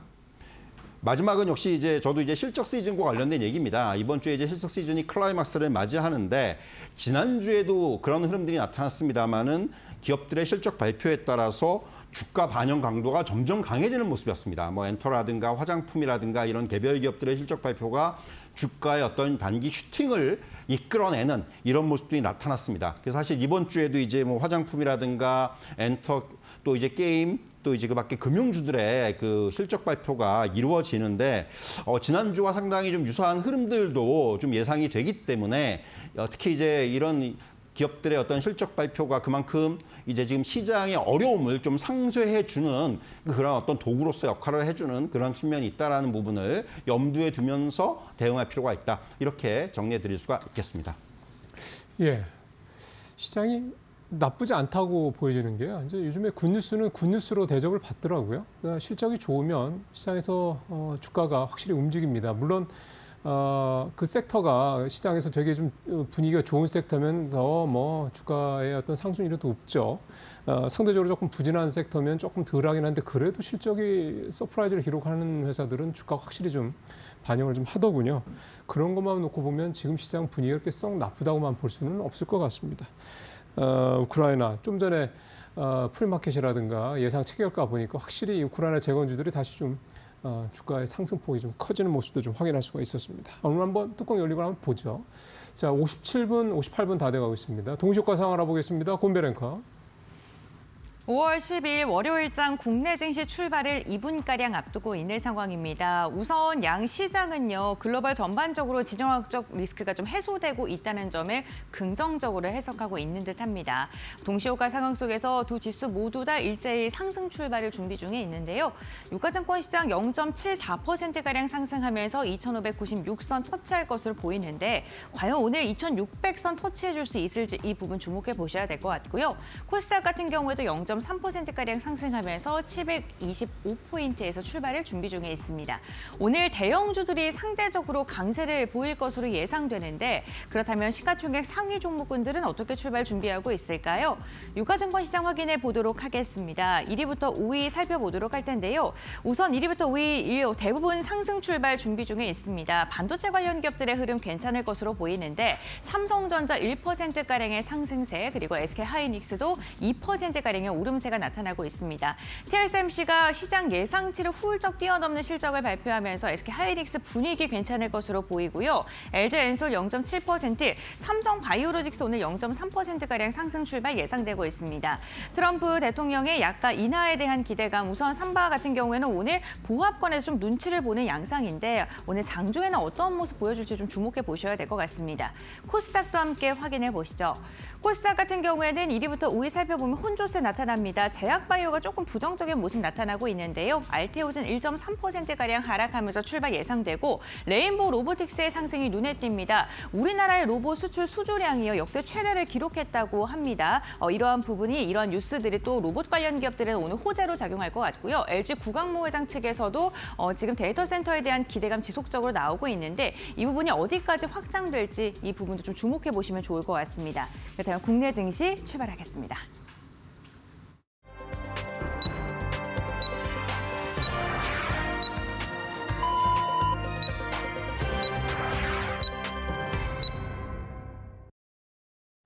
네, 5월 12일 월요일 장 이제 시작이 됐습니다. 분위기는 좋을 것 같고요. 보시죠. 지금 수급 뜬 거 아직은 크진 않습니다만 일단 외국인이 코스피 조금이지만 순매수하는 게 기관이 오늘 외국인 기관이 코스피 코스닥 오늘 다 역시 크지는 않습니다만 아직은 둘 다 순매수하는 걸로 나오고요. 선물까지 기관들이 오늘은 다 사네요. 외국인은 코스피는 조금 사고 코스닥은 조금 팔고 선물은 벌써 300억 넘게 팔고 있는 모습이 좀 나타나고 있습니다. 환율은 1,400원대 아래로 다시 내려왔죠. 오늘 이제 얼마에 시작할지, 이제 다시 1,400원 위로 넘어갈지 내려올지 좀 봐야 되는데, 이번에 이 원달러 환율 문제는 또 외국인 수급과도 좀 연동돼서 좀 볼 수가 있기 때문에, 지난주 같은 경우는 2주 연속 외국인들이 순매수를 했던 건데, 오늘 보죠. 5원 내려 1,395원. 역시 어쨌든 외국인 이 원달러 환율이 계속 1,400원대 언더에서 밑에 좀 움직이고 있다 그러면 외국인 수급한테는 조금 긍정적으로 좀 보여집니다. 물론 뭐 이게 사실 펀더멘탈적인 측면으로 좀 봐야 되는 면이 있어서요. 너무 깊게 볼 수는 없을 것 같습니다. 속보 하나 좀 더 보죠. 수출 데이터가 지금 1일부터 5월 10일까지 수출 데이터가 나왔는데, 많이 줄었네요. 23.8%, 128억 달러. 역시 이제 관세 리스크 부분이 좀 크게 영향을 좀 미치기 시작한 모양이라고 봐야 될 것 같습니다. 네, 코스피 그럼에도 0.7% 오늘 좋습니다. 코스닥 0.4% 가까이 올라서 출발을 좀 한 상황입니다. 시가총액 상위물 종목들 중심부터 먼저 오늘 시장 흐름 한번 살펴보겠습니다. 권별 앵커. 네, 한 주의 첫 거래일인 월요일장 우리 시장 출발했습니다. 일단 양 시장은 일제히 상승으로 출발할 것으로 보이는데요. 이번 주 역시나 환율 같은 경우에는 변동성이 클 것으로 예상되고 있습니다. 굵직굵직한 지표들 발표 앞두고 있고요. 우리나라 같은 경우에는 우리나라를 대표하는 두 당의 대선 후보에 대한 그런 공약들이 또 시장에는 영향을 줄 것으로 보이기 때문에 이 부분까지도 함께 체크해 보시면 좋을 것 같습니다. 그렇다면 히트맵을 통해서 조금 더 자세한 상황 알아보도록 할 텐데요. 먼저 유가증권 시장 살펴보시죠. 네, 오늘 삼성전자가 0.7%가량 상승으로 출발이고요. 전자기술 조금 자세히 봐야 될 것 같습니다. SK하이닉스 같은 경우에는 무려 2% 이상의 상승으로 강한 상승 출발 지금 집계가 되고 있는 상황입니다. 지금 삼성전자의 반도체 D램 가격이 인상됐다고 합니다. DDR4 같은 경우 두 자릿대 인상이고요. 그리고 DDR5 같은 경우에는 5% 내외로 지금 추산이 되고 있는데, 이러한 부분이 삼성전자의 실적에 또 어떠한 긍정적인 영향을 미칠지도 보셔야 될 것 같고, SK하이닉스는 TSMC 호실적이 정말 고스란히 영향 주고 있네요. 2.3%가량 강한 상승 나오고 있습니다. 이와 함께 한화그룹주들은 전반적으로 좀 약세의 흐름이 나타나고 있습니다. 에어로스페이스 같은 경우 0.6% 빠지고 있고, 한화시스템 1% 이상의 하락, 하나비전도 4%가량의 내림세가 집계가 되고 있는데요. 오늘도 재생에너지 관련 기업들은 괜찮은 것 같습니다. 한화솔루션이 0.9%가량의 상승으로 출발했고요. LG유니텍 오늘 1.8%가량의 시세를 분출하면서 출발했습니다. 다음 종목들 함께 살펴보도록 하겠습니다. 네, 제조업인데요. LG에너지솔루션이 오늘 0.4%가량 상승으로 출발했고, 조금 더 자세히 보면요. 전반적으로 초록색 불을 켜고 있는 종목들이 많죠. 상승 출발한 종목이 많다는 건데요. 중공업 관련 기업들의 흐름이 괜찮습니다. 삼성중공업이 1.6%가량의 오름세, 하나오션 0.25%가량 상승으로 출발을 했는데요.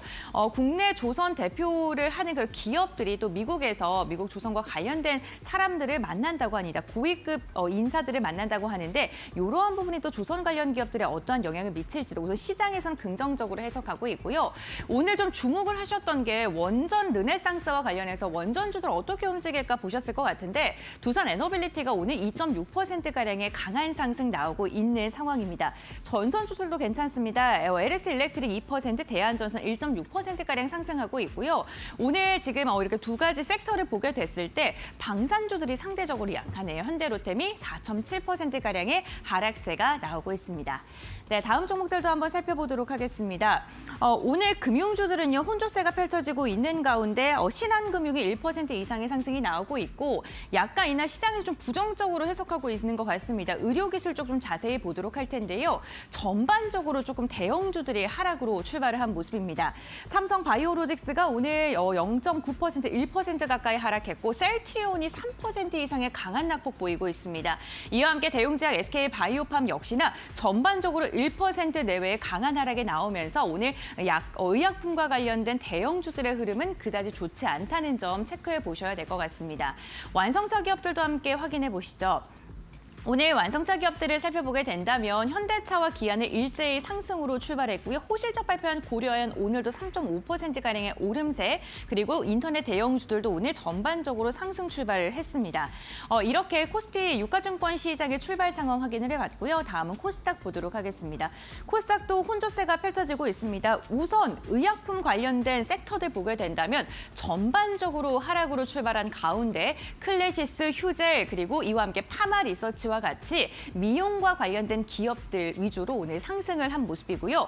알테오젠, 셀트리온, 보르놀 제약, 시젠 전반적으로 오늘 하락으로 출발된 모습 살펴보시면 좋을 것 같습니다. 다음 섹터도 함께 살펴보시죠. 이번에는 제조업인데요. 오늘 반도체 관련 기업들 좋고요. 로봇 관련 기업들 굉장히 좋습니다. 레인보우 로보틱스가 2%가량의 상승이고요. 리노고급, 테크잉, 주선 엔지니어링, 이오테크니스, 반도체 소부장 관련 기업들의 흐름이 굉장히 괜찮다는 모습, 초록색불로 지금 상승 출발했다는 모습 체크해보시면 좋을 것 같습니다. 테크놀로지 서비스 펄어비스가요. 무려 7% 이상 빠지고 있다는 점 살펴보셔야 될 것 같고 엔터주들의 흐름 그다지 좋지 않습니다. 앞서 임청현 앵커가 모닝 브리핑, 모닝체크에서 좀 짚어드렸던 부분인데요. 컨슈머 서비스 엔터주들이 이제 중국에 대한 기대감이 있었는데 그게 딜레이가 된다라는 소식이 전해지면서 그 실망이 어떻게 작용할지 오늘 좀 지켜봐야 된다라는 언급을 해드렸습니다. 엔터주들 3대 엔터사 모두 다 일제히 하락하고 있고 그 가운데서 JYP 엔터가 무려 3%가량 빠지고 있습니다. 네, 이렇게 코스닥 시가총액 상위 종목군들까지 살펴봤고요. 오늘 섹터별로 희비가 좀 명확하게 갈리는 모습 나타나고 있는데 전문가들은 어떤 부분을 집중해서 보고 있을까요? 지금 바로 알아보시죠. 예, 고엔코도 지금 엔터 좀 말씀을 좀 하셨습니다만, 그 사실 이럴 때 이제 중요한 게 펀더멘탈인 거죠. 그러면 이제 엔터주들의 과연 이제 1분기 실적 좀 이제 계속 나왔는데 뭐 다 나온 건 아닙니다만 좀 나온 거 보면. 특히 이제 지난주에 나왔던 YG엔터 같은 경우는 뭐 4자릿수, 물론 이제 그게 기저효과 영향도 있긴 하겠습니다만, 어쨌든 굉장히 예상보다 좀 좋다라는 겁니다. 그런 부분들 좀 감안하는데요.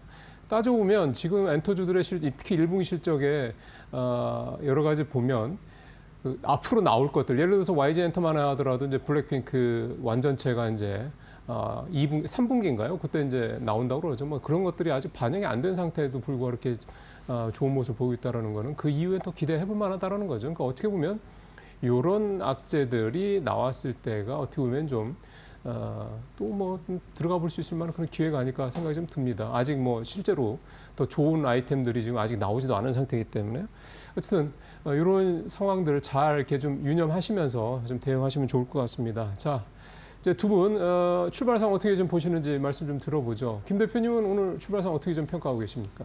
네, 일단 시장은 역시나 코스닥보다는 코스피 쪽으로 무게가 좀 더 실려 있는 것 같습니다. 코스닥 시장에서는 알테오젠을 비롯한 바이오 쪽들이 힘을 못 쓰다 보니까 시장에서 상대적으로 좀 위축되는 모습들이 나오고 있다라고 봐야 될 것 같고요. 수급 쪽으로 보게 되면 외국인들은 그래도 매수 쪽에 가까운데 관망세다라고 봐야 될 것 같고요. 선물이 아주 소폭 매수를 하고 있고 현물은 국내 코스피 쪽에서 조금 더 매수가 들어오고 있는데 아직 방향은 모르겠습니다. 일단 9시 반 넘어가서 뚜렷하게 어떤 흐름들이 나오는지를 좀 체크를 해야 되기 때문에 일단 그 정도로 봐야 될 것 같고요. 그런 쪽에서 이제 이 지수도 2,594, 그러니까 약간 2,600선을 바로 다이렉트로 들어갈 수 있을지 이거는 그냥 일단 뭐 미국의 나스닥 선물 강세 효과와 함께 좀 기대감이 좀 있다고 보여지고 있는데 언제든지 흔들릴 수도 있기 때문에 수급을 좀 더 체크를 해야겠다라는 쪽으로 바라보고 있고요. 업종별 등락을 한번 살펴보게 되면은 일단 지금 가장 먼저 눈에 띄는 게 종이 목재 업종입니다. 이쪽들이 약간 골판지 관련된 쪽에서 조금 약간 정치 테마 쪽이 움직이다 보니까 영향을 끼치는 것 같고요. 기계 장비 그리고 또 증권, 전기전자 이런 쪽의 순서대로 강한 모습들을 보여주고 있는데 그동안에 좀 시장에서 부각을 좀 덜 받았던 섹터들이 좀 강하다라는 쪽으로 봐야 될 부분인 것 같고요. 위축됐던 부분들이 조금 좀 살아난다라는 쪽으로 봐야 될 것 같고 상대적으로 제약 쪽이 상당히 약합니다. 그리고 또 음식료, 담배 쪽들이 약하다는 얘기는 아무래도 미국 시장도 비롯해서 지금 또 트럼프 대통령이 행정명령 바로 시행한다고 하죠. 약가 인하와 관련된 쪽들 뭐 30%에서 80%까지 한다고 하다 보니까 그에 따른 부담감이 그대로 또 제약 바이오에도 연결된다. 이렇게 일단 해석을 해야 될 것 같습니다. 섹터별로 보게 되면은 일단 오늘 가장 강한 섹터는 앞서 잠깐 말씀드렸지만 뭐 골판지 관련된 쪽인데 이거는 일단 패스하겠습니다. 그런 쪽이고 우크라이나 재건 관련된 쪽에서 종목들 강한 모습들인데 전진건설 로봇이 가장 뭐 뛰어난 그러니까 상승 탄력은 좀 높다는 쪽이었는데 오늘 뭐 대동기업 뭐 이런 식으로 좀 주가가 반응하는 것 같고요. 건설주 좀 강합니다. 현대건설 필두로 강한데 이거는 원자력 관련된 쪽으로 해석을 해야 되지 않나 생각 들어서 두산에너빌리티가 6%대 올라온 것과 거의 궤를 맞춰서 같이 봐야 되지 않나 생각되고 있고요. 또 백화점 관련된 유통주들 강한 모습들이고 철도 뭐 4대강 복원 이쪽들은 또 대선 주자에 나왔던 얘기들 쪽에서 시장이 반응한다고 봐야 될 것 같고요. 연결돼서 원자력과 함께 또 전력 설비 쪽들도 오늘 강하다라는 쪽으로 보게 되면 그리고 또 AI 관련된 소프트웨어들도 좀 강하네요. 이런 쪽으로 보게 되면 일단 한 축은 또 역시나 대선 관련된 쪽에 정책적인 부분들이 많이 시장에선 관여가 돼 있다. 이렇게 정리할 수 있을 것 같습니다. 예, 우크라이나 재건주. 아직까지는 기대감이죠. 지금 특히 이제 오르는 종목들 좀 보면은 실제로 뭐 우크라이나 쪽에서 뭔가 좀 그동안에 커뮤니케이션이 있었던 데도 있고요. 안 그런 데도 좀 많이 있죠. 그러니까 일종의 테마주 형태로 움직이는 기업들도 좀 분명히 있다라는 걸. 이럴 때 좀 그러니까 본격적으로 뭔가 실체가 나오기 전에 옥석 가리기 같은 걸 좀 하시는 것도 좀 필요할 것 같습니다. 그다음에 반도체 소부장주들 좀 괜찮고요. 이게 어쨌든 뭐랄까 이제 아까 저도 이제 모닝 체크 때도 말씀을 드렸습니다만 만약 미국 국방부가 AI 데이터 센터를 이제 핵심 인프라로 지정을 한다고 그러면 이게 이제 국가 차원에서 특히 이제 미국 국방부가 예산이 굉장히 많은 부처이기 때문에 국가 차원에서 이제 굉장히 대대적으로 지원을 한다는 얘기가 되는 거. 그렇게 되면은 앞서 이제 원전 관련주도 뭐 물론 있습니다만 우리 이제 전력 인프라 쪽 이쪽도 상당히 좀 긍정적인 기대를 해볼 수가 있겠고 또 뭐 당연히 AI 인프라의 투자가 좀 이루어지게 되면 국내 반도체 또 소부장주들까지도 분명히 그 훈풍이 좀 이어질 수 있다는 그런 점들도 좀 감안을 해 볼 수 있을 것 같습니다. 어쨌든 긍정적인 부분들이 좀 있죠. 자, 이번에 이동근 대표님 출발 상황 어떻게 보시는지 포인트 좀 짚어주시죠. 크게 이제 두 가지 정도의 어떤 네. 그 키를 가지고 시장이 좀 움직이고 있다 말씀드릴 수가 있을 것 같고요. 하나는 역시 이제 정책적인 부분들입니다. 오늘부터 이제 대선에 대한 그 공식적인 선거 활동이 시작이 되면서 이게 그 어떻게 보면은 이제 그런 부분들 뭔가 이제 오늘 공약들이 발표가 된다는 얘기들이 좀 나오고 있습니다. 그런 의미에서 사실 보면은 뭐 그동안 시장에서 주목을 받았던 업종들 뭐 예를 들면 뭐 필요사 AI 관련주라든가 지역 화폐 관련주라든가 또는 이제 그 환경과 관련된 이러한 업종들 테마들이 일제히 좀 상승을 보이는 이러한 모습들이 연출이 되고 있고요. 그리고 이제 또 하나는 역시 그 추경입니다. 그러니까 이제 정부가 이제 추경을 확정을 하면서 이 부분이 아무래도 내수 진작이라든가 이런 부분에 그리고 이제 뭐 새로운 정부가 들어선다면 또 추가적인 추경의 가능성도 열어놓고 있기 때문에 그런 부분들까지 우리가 좀 감안을 할 수가 있을 것 같아요. 그래서 오늘 유통주라든가 이런 쪽의 강세들이 좀 연출이 되고 있다. 이렇게 좀 말씀드릴 수가 있을 것 같고요. 또 하나의 축은 역시 실적이라고 말씀드릴 수가 있을 것 같아요. 이번 주에도 말씀드렸다시피 많은 기업들의 실적이 발표가 되는데 역시 뭐 백화점 관련주 같은 경우는 물론 이제 추경에 대한 기대감도 있지만 이번 주에 신세계라든가 이마트라든가 이런 쪽에 실적이 발표가 되는 측면이 있고요. 그리고 이제 무엇보다도 최근에 이제 시장 흐름을 보면은 역시 이런 실적과 관련돼 있는 종목들의 반영이 강하게 되고 있다라는 측면 이런 부분들이 역시 이러한 또 주가의 좀 상승을 이끌어내고 있다. 이렇게 좀 말씀드릴 수가 있을 것 같고요.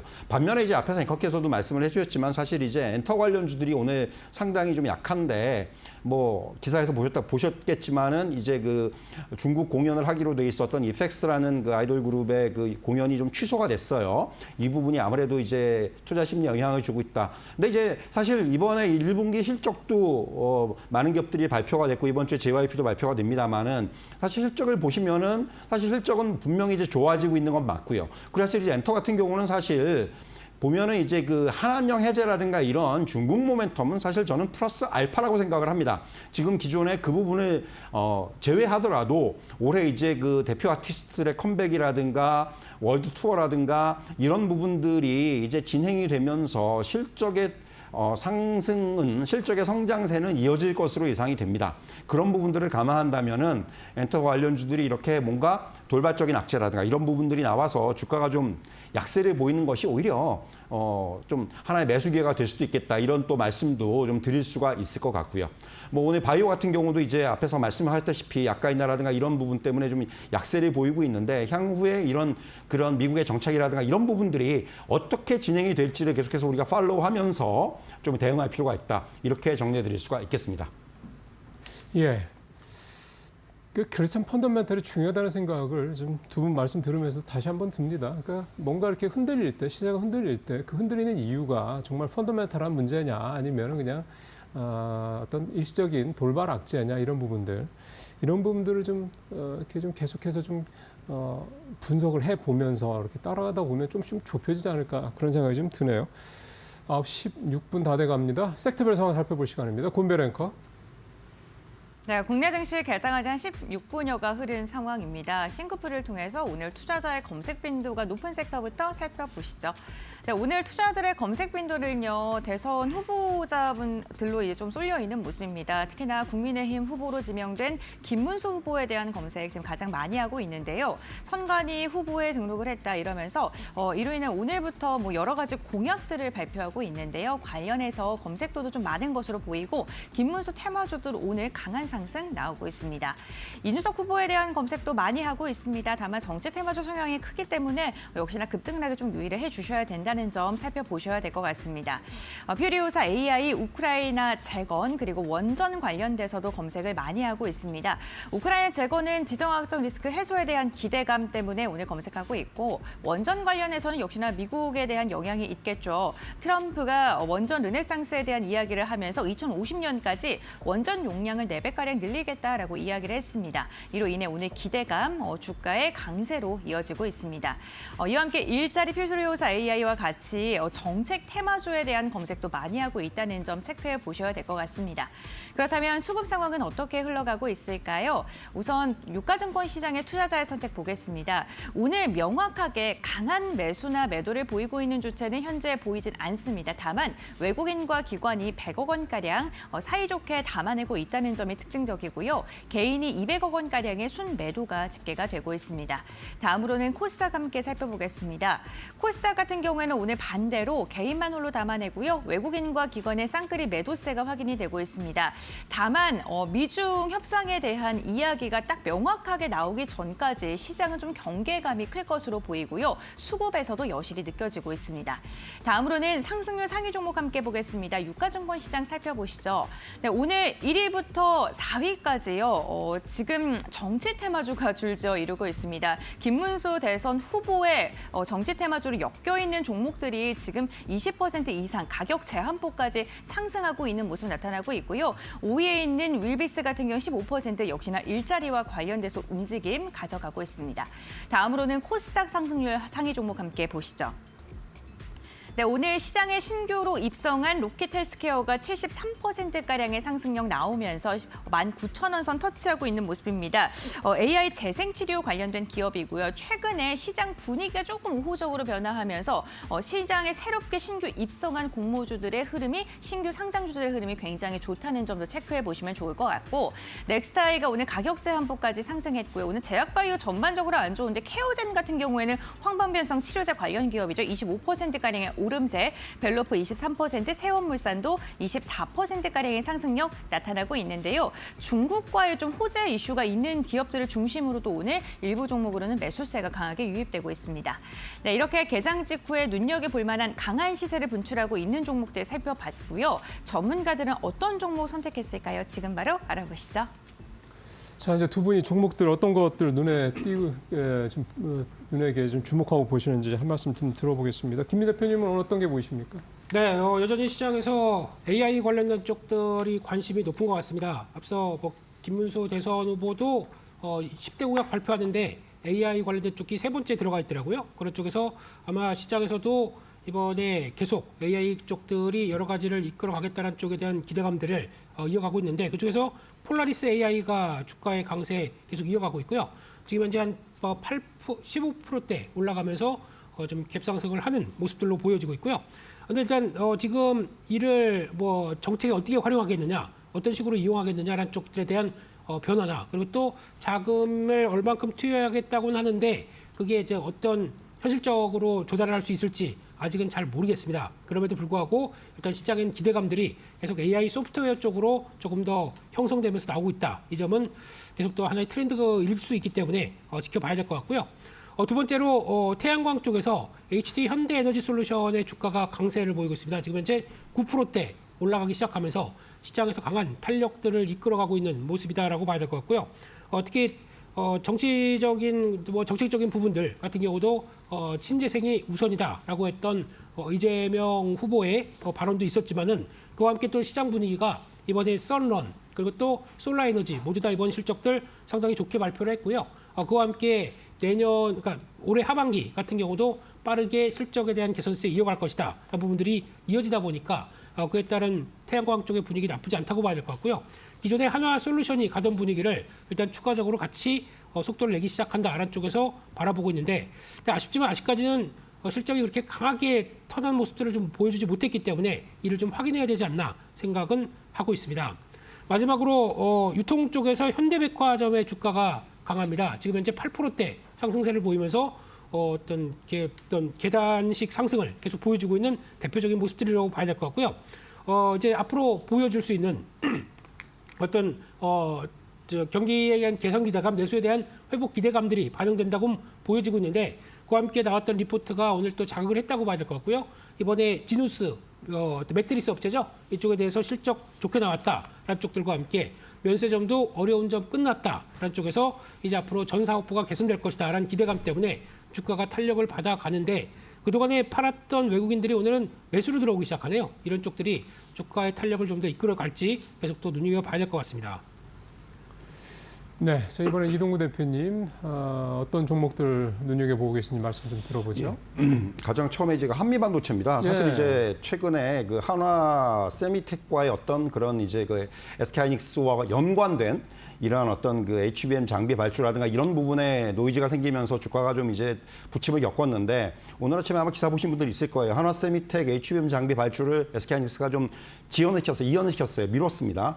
이제 결국은 이것이 그 배경에는 한미반도체와의 어떤 그 특허 분쟁과 관련된 얘기들, 이런 부분들이 어떻게 보면은 지금 작용한 것이 아닌가. 그러니까 이 TC본도 관련해서 이제 양산성 검증이라든가 특허 분쟁에 대해서 보완 서류를 요청했다라는 그런 기사가 좀 이제 보도가 됐는데, 이런 부분들이 이제 오늘 아침에 부각이 되면서 한화비전은 주가가 하락을 하고 한미반도체는 주가가 상승을 하는 이러한 어떤 엇갈린 흐름이 나타나고 있다, 이렇게 말씀드릴 수가 있을 것 같습니다. 뭐 향후에 이제 진행 상황을 좀 더 봐야 되겠지만은, 기존에 이제 한미반도체가 워낙 시장에서 높은 그 기술력이라든가 이런 부분들을 인정받고 있었고, 그리고 이제 무엇보다도 이제 이런 시장에서 이제 한화 세미텍이 뛰어들면서 어떤 경쟁 구도가 되는 것이 아니냐라는 그런 관측들 때문에 한미반도체 주가가 좀 부진했었는데, 이러한 부분들이 조금은 다시 또 이제 바뀔 수가 있는 이제 그러한 어떤 그런 요인들이 좀 나오고 있다, 이런 의미에서 한미반도체 주가의 흐름을 향후에도 좀 봐야 될 것으로 보여지고요. 두 번째는 CS윈드입니다. CS윈드가 그 지난주 그 목요일이었죠. 10% 이상 강세를 보이고, 금요일 날은 소폭의 그 조정을 받고 오늘 다시 5% 이상 상승을 하고 있습니다. 사실 뭐 굉장히 오랫동안 시장에서 좀 묻혀있던 종목이에요. 사실은 그 풍력과 관련돼 있는 미국 이제 트럼프 대통령의 재집권 이후에 풍력 관련들이 좀 푸대접을 받았었는데, 1분기 실적이 일단 너무 좋았다라는 부분들, 시장의 기대치를 훨씬 더 상회하는 실적이 나왔다는 부분이 이러한 주가의 재반등을 좀 이끌어내고 있는 측면이 있고요. 그리고 이제 하부 구조물의 뭐 고마진 흐름이라든가 타워 부분에서의 매출의 이연이 그대로 이제 실현이 됐다라는 부분, 그리고 이제 무엇보다도 사실은 유럽향이라든가 또는 그 대만이라든가 이런 쪽에서의 수주가 여전히 이어지고 있다라는 부분, 그리고 이제 또 유럽이라든가 베트남 같은 경우에 중국산 제품의 반덤핑 관세 반사수혜, 이런 부분들까지 좀 기대가 되는 측면이 있기 때문에 주가가 그야말로 오랫동안 부진을 겪다가 이제 조금씩 주가가 다시 상향하는 흐름이 아닌가, 이렇게 좀 말씀드릴 수가 있을 것 같고요. 마지막으로 이제 말씀드릴 종목은 키움증권입니다. 키움증권 최근에 차트를 보시면 아마 깜짝 놀라시는 분들이 많을 거예요. 뭐 도대체 고점이 어딘지 모를 정도로 계속해서 우상향하는 모습을 보이고 있는데, 역시 증권주들의 최근 흐름을 보시면은 그만큼 이제 우리나라 증시가 조금씩 좋아지고 있는 게 맞구나라는 걸 아마 느끼실 겁니다. 증권주들 전반적으로 이제 최근에 어떤 실적이라든가 이런 쪽에서의 기대감들이 발현이 되면서 주가가 상승을 하고 있는데, 역시 가장 대장이라는 종목은 키움증권을 꼽을 수가 있을 것 같고요. 역시 이제 개인 투자자의 비중이 높은 상황에서 무엇보다도 여전히 미국 주식에 대한 어떤 기대감들, 거래들이 증가하고 있다라는 부분, 여기에다가 이제 플러스 국내 증시의 어떤 이제 향후의 어떤 상승 기대감이라든가 이런 부분들까지 작용을 하면서 최근에 계속해서 안정적인 상승 흐름을 보이고 있다, 이렇게 좀 정리해 드릴 수가 있을 것 같습니다. 그러게요. 네. 말씀하시죠.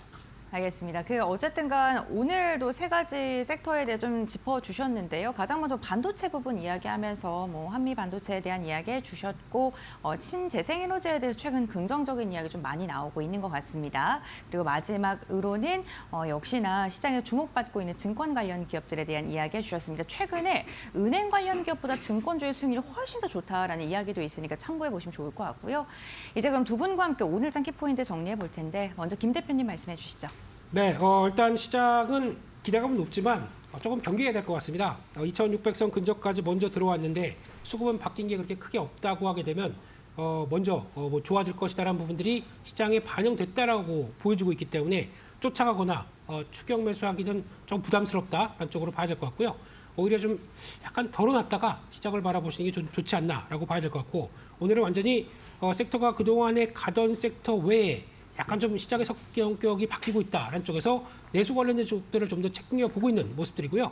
그와 함께 조금 더 확대되게 되면 전력 설비 전선, 전력 관련된 부분들을 좀 더 챙기고 있다라는 쪽을 바라보면서 그런 쪽들, 원자력까지 마찬가지겠죠. 섹터와 종목들 특이한 그리고 시장을 단기 주도하는 쪽들을 좀 더 챙겨보자 그렇게 말씀드리겠습니다. 네, 알겠습니다. 김 대표님, 지수단에서는 아직은 좀 물음표를 던지신 것 같습니다. 그렇다면 이 대표님께서는 어떻게 정리하셨을까요? 네, 이제 사실 그동안 시장에서 가장 좀 악재로 작용했던 관세 불확실성이라는 부분이 이제 정점을 확인한 이후에 이제는 협상 국면에 접어들었다고 말씀드릴 수가 있을 것 같아요. 미국과 영국 간의 협상 이제 어떤 타결이라든가 또는 중국과 미국 간의 어떤 협상이 이제 시작이 됐다라는 부분들, 이런 부분들은 향후에 이제 국가별 협상이 본격화되면서 시장의 변동성을 완화시킬 수 있는 그런 요인으로 작용할 것으로 보여지고요.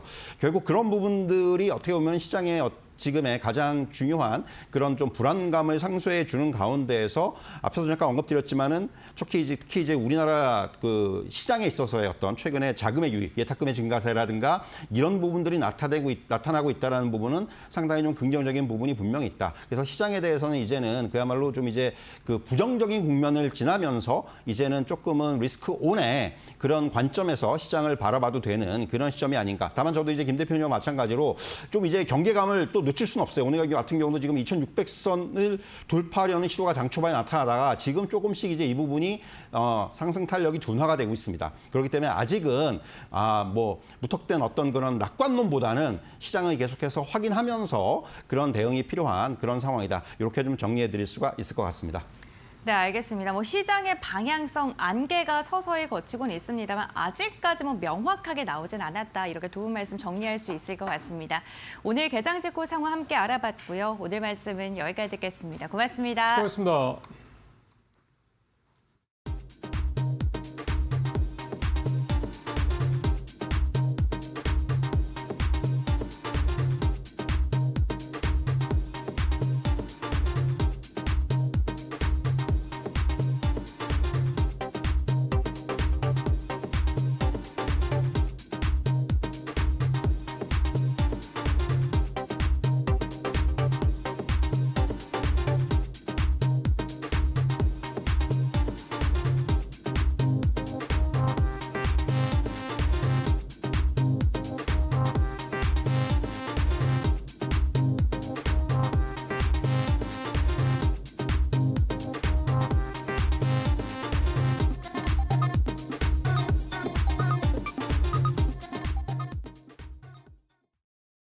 네, 오늘장 선발 종목 살펴보도록 하겠습니다. 오늘 시장에서는요, 어떤 종목을 함께 살펴보면 좋을지 메리츠증권 도곡 WM센터 김경국 과장 바로 연결해 보도록 하겠습니다. 과장님 안녕하세요. 네, 안녕하세요. 네, 오늘 가져오신 종목과 투자 포인트 함께 이야기 부탁드립니다. 네, 오늘은 투자 로보틱스라는 종목 가져와 봤고요.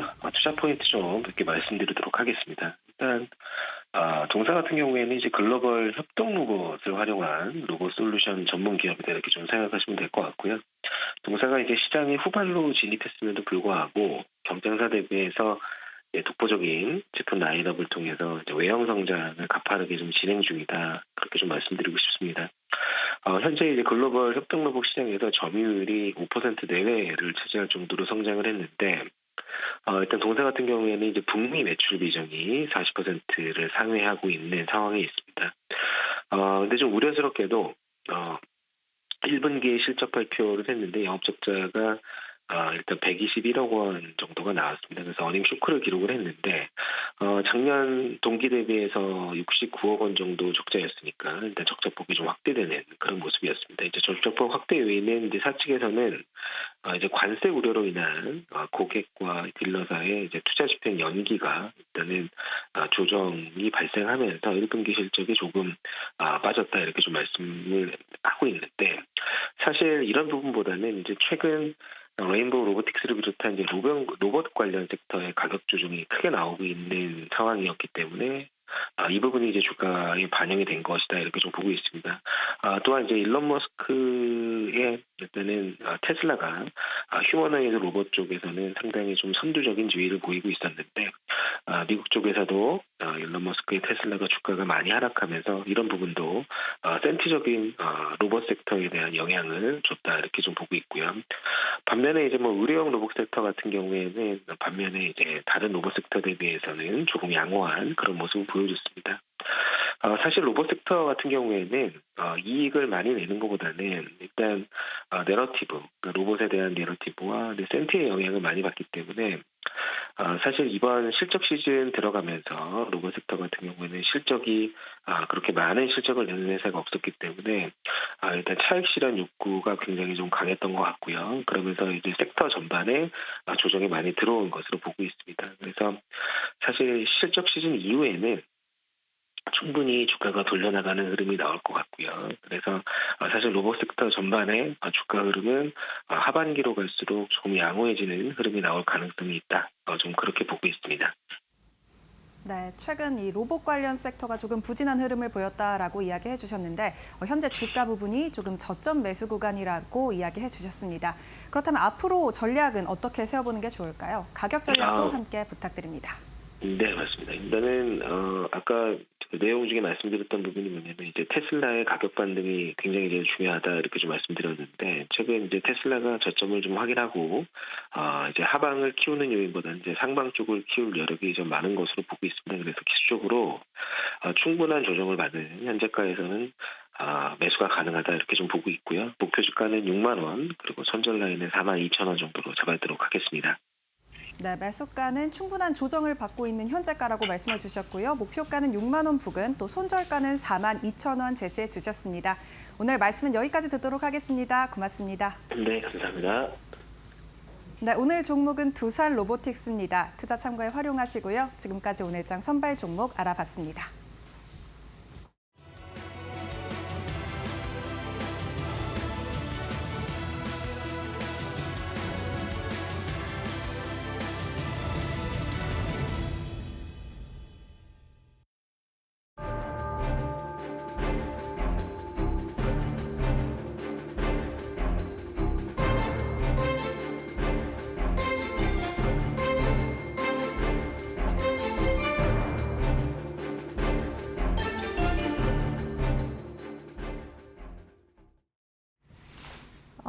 구글은 그동안 검색 왕 자리를 차분히 좀 잘 지켰었죠. 그런데 이 왕관의 자리를 내어줘야 될지 많은 분들 궁금해하실 것 같습니다. 이제 애플 역시 AI 검색 기능을 이제 도입을 하겠다라는 얘기를 하고 있는데 검색 왕국 속에서 쉬는 강자를 노리는 이들의 움직임도 굉장히 분주해지고 있어서요. 또 네이버, 카카오와 또 연관된 이슈이기도 합니다. 오늘 이 시간은 강정수 블루다 AI 센터장님 모셨는데요. 말씀 나눠보도록 하겠습니다. 어서 오십시오. 안녕하세요. 네, 이 굉장히 중요한 이슈이고 그렇죠. 패러다임을 바꿀 만한 그런 또 네. 이벤트이기 때문에 오늘 굉장히 중요하게 언급을 네. 해주셔야 될 것 같은데요. 일단 AI, 특히나 이제 생성형 AI가 성장함에 따라서 그동안 온라인 관문을 지켰던 많은 이들, 대표적으로 구글이 해당이 될 텐데 이게 몰락이 아닌가라는 또 씁쓸한 얘기까지 나오고 있는 상황에서 어떻게 판단하시는지 궁금했습니다. 예. 몰락까지는 아니지만 네. 변화가 시작됐다고 볼 수가 있고요. 오픈 AI 같은 경우는 여러분 가장 큰 사건은 지난주에 있었던 거죠. 지난주에 이제 구글의 어떤 반독점 소송이 지금 연방정부하고 주정부 몇 군데서 소송을 해서 시작이 됐는데 거기에서 이제 가장 핵심이 됐던 건 사파리에 애플 아이폰 사파리에 들어가는 것에 네. 구글이 이제 독점적으로 들어가고 이것에 대해서 애플의 앱브라우저. 애플의 브라우저죠. 그런데 이제 애플에 담당하고 있는 부사장이 나와서 했던 발언이 22년 만에 처음으로 사파리에서 구글에 대한 검색량이 줄었다. 네. 근데 그 왜 줄었냐고 생각하면은 본인이 생각하기에 애플의 입장이 생각하기에는 사람들이 생성 AI를 많이 쓰면서 챗GPT를 많이 쓰면서 구글 검색량이 줄었다. 요 발언 때문에 그날 밤 구글의 주가가 8%나 빠지는 네. 엄청나게 빠졌죠. 그러니까 이러한 현상이 나오면서 이제 논쟁이 촉발됐던 것은 구글은 어떤 미래를 갖게 될 것인가. 즉 생성 AI가 AI 검색이 성장하면 성장할수록 구글의 검색이라든지 또 나아가 한국으로 돌이켜 보면은 한국의 네이버 검색이라든지 이러한 검색 시장의 전통 검색 시장이 붕괴되는 것 아니냐. 네. 이런 논의가 지난주에 촉발이 됐다고 볼 수가 있습니다. 사건의 핵심. 그러니까 이제 검색, 그 엔진에서 정말 중요한 성장 엔진이 바로 이제 구글 네. 부분이었는데 변화를 좀 모색해야 될 시점이다라는 걸 우리에게 확인해줬고. 네. 근데 이제 구글 입장에서는 이제 바로 이제 구글은 반박을 했죠. 그러니까 전혀 검색량에선 줄지 않았다. 네. 사실은 이거는 지난주에 있었던 네이버의 실적 발표에서도 최수현 대표가 네이버의 검색량은 줄지 않았다고 얘기를 하고 트래픽에서 있는 변화 없다고 네, 얘기했죠. 변화 예. 없다고 얘기를 하고 있는데요. 당연하게 이런 과도기적으로는 저만 해도 네이버도 쓰고 구글도 쓰고 그다음에 챗GPT를 통한 검색도 쓰고 있습니다. 이렇게 과도기적으로 사람들이 여러 군데를 쓰고 있다라는 거고요. 그리고 우리가 구글의 검색량을 볼 때는 이제 키워드라든지 이런 걸 중심으로 하기 때문에 여기에서 AI 검색을 얼마나 쓰고 있는지가 측정이 잘 안 되거든요. 그러니까 계속해서 구글을 쓰고 있고 네이버를 쓰고 있는 사람들이 있지만 추가적으로 여러분들도 아마 생활 속에서 느끼겠지만 챗GPT를 통해서 검색을 하고 계신 분들이 네. 꽤 많이 있으실 거라고 저는 생각이 들고요. 근데 이 양의 증가가 대단히 챗GPT 사용자의 증가와 함께 폭발적으로 증가하고 있다는 것. 그리고 이제 유럽이나 미국 작년에 이제 11월 29일 날 월스트리트저널 같은 경우에는 구글링 is for old people이라고 해서 나이 든 사람이 쓰고 있는 것이 구글이다라고 하면서 젊은 사람들은 생성 AI로 챗GPT로 넘어가고 있다 이런 것들이 나오고 있는 건데 이것이 이제 구글의 시장 점유율의 어떤 축소가 조금씩 나타나고 있다라는 것 그리고 이렇게 애플의 검색량이 줄었다라고 이렇게 인정해 주는 것 이런 것들이 나타나면서 구글 검색 시장에 있어서의 구글이 지금 여러분 글로벌 전 세계적으로는 시장 점유율이 90%입니다. 근데 작년 10월부터 이제 90%가 무너지기 시작하고 있는데 여기에 대한 우려들이 나타나면서 구글은 아무리 클라우드 서비스를 한다든지 AI 투자를 한다든지 양자 컴퓨터를 투자를 하더라도 또는 웨이모라든지 자율주행을 하더라도 구글의 매출의 70% 이상이 검색 광고에서 나오고 있기 때문에 이러한 검색 광고 시장에서의 구글의 지위 위축이 앞으로 구글의 미래를 좀 어둡게 한다라는 시장 전망들이 분명히 존재하고 있는 건 사실입니다. 네. 네. 구글은 우리는 무너지지 않을 것이다. 우리의 왕국은 여전하다라고 얘기를 하고 있는데 데이터를 통해서 확인을 해보도록 하겠습니다. 일단 알파벳 같은 경우에는 실적이 어떻게 나왔고 향후 전망은 어떻게 지금 예견이 되고 있을까요? 실적 자체로만 보면은 대단히 건실한 기업이죠. 그러니까 이번에 1분기 2025년 1분기 실적이 나왔는데요. 1분기 실적 보면 전년 동기 대비해서 매출은 12% 상승했고 그다음에 영업이익 같은 경우도 20% 상승했고 영업이익률 같은 경우는 34% 상승하고 있고요. 여기에서 이제 가장 많이 일어나고 있는 것은 검색 광고하고 클라우드 서비스가 이제 늘어나고 있습니다. 클라우드 서비스에 성장하는 건 지금 마이크로소프트의 애저라든지 아마존의 AWS라든지 그리고 구글의 구글 클라우드 성장이 늘어나는 건데 광고는 여러분 검색량은 줄어도 광고 매출은 늘어날 수 있어요. 이건 메타도 비슷한데요. 왜 그러냐면 사람들이 검색을 했을 때 광고의 AI를 통해서 광고 효율성을 높였습니다. 그래가지고 과거에 있었던 머신러닝에 기반한 이러한 매칭에서 AI가 진화하면 진화할수록 광고의 효율성을 높기 때문에 광고주들이 지불하는 비용이 증가하게 돼 있는 거죠. 그렇기 때문에 지금 광고 매출은 탄탄하게 지금 계속해서 알파벳이라든지 구글이죠. 그런 유튜브라든지 또는 이 메타에서도 계속 증가하고 있지만 검색량이 줄어들고 있는 것이 아주 조금씩 나타나고 있기 때문에 계속해서 이것이 감소 경향성으로 보여주고 있기 때문에 이것이 지금 실적에서 드러나지는 않고 있어요.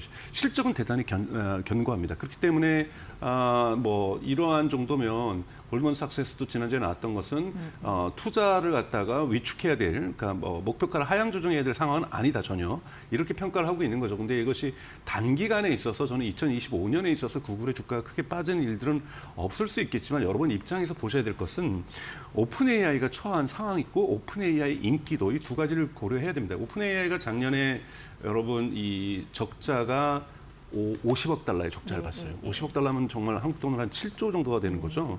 매출은 얼마 되지 않았고요. 그러니까 37억 달러 정도가 됐는데 올해 지금 오픈 AI가 이 투자를 여러분 추가로 받으면서 기업 평가가 3천억 달러입니다. 여러분 스페이스X가 지금 기업 달러가 3,800억 달러 정도를 받고 있는데요. 스페이스X 다음으로 사실은 뭐 오픈 AI가 설립된 건 꽤 됐지만 오픈 AI가 서비스를 본격적으로 시작한 것은 2022년 11월이라고 볼 수가 있는데요.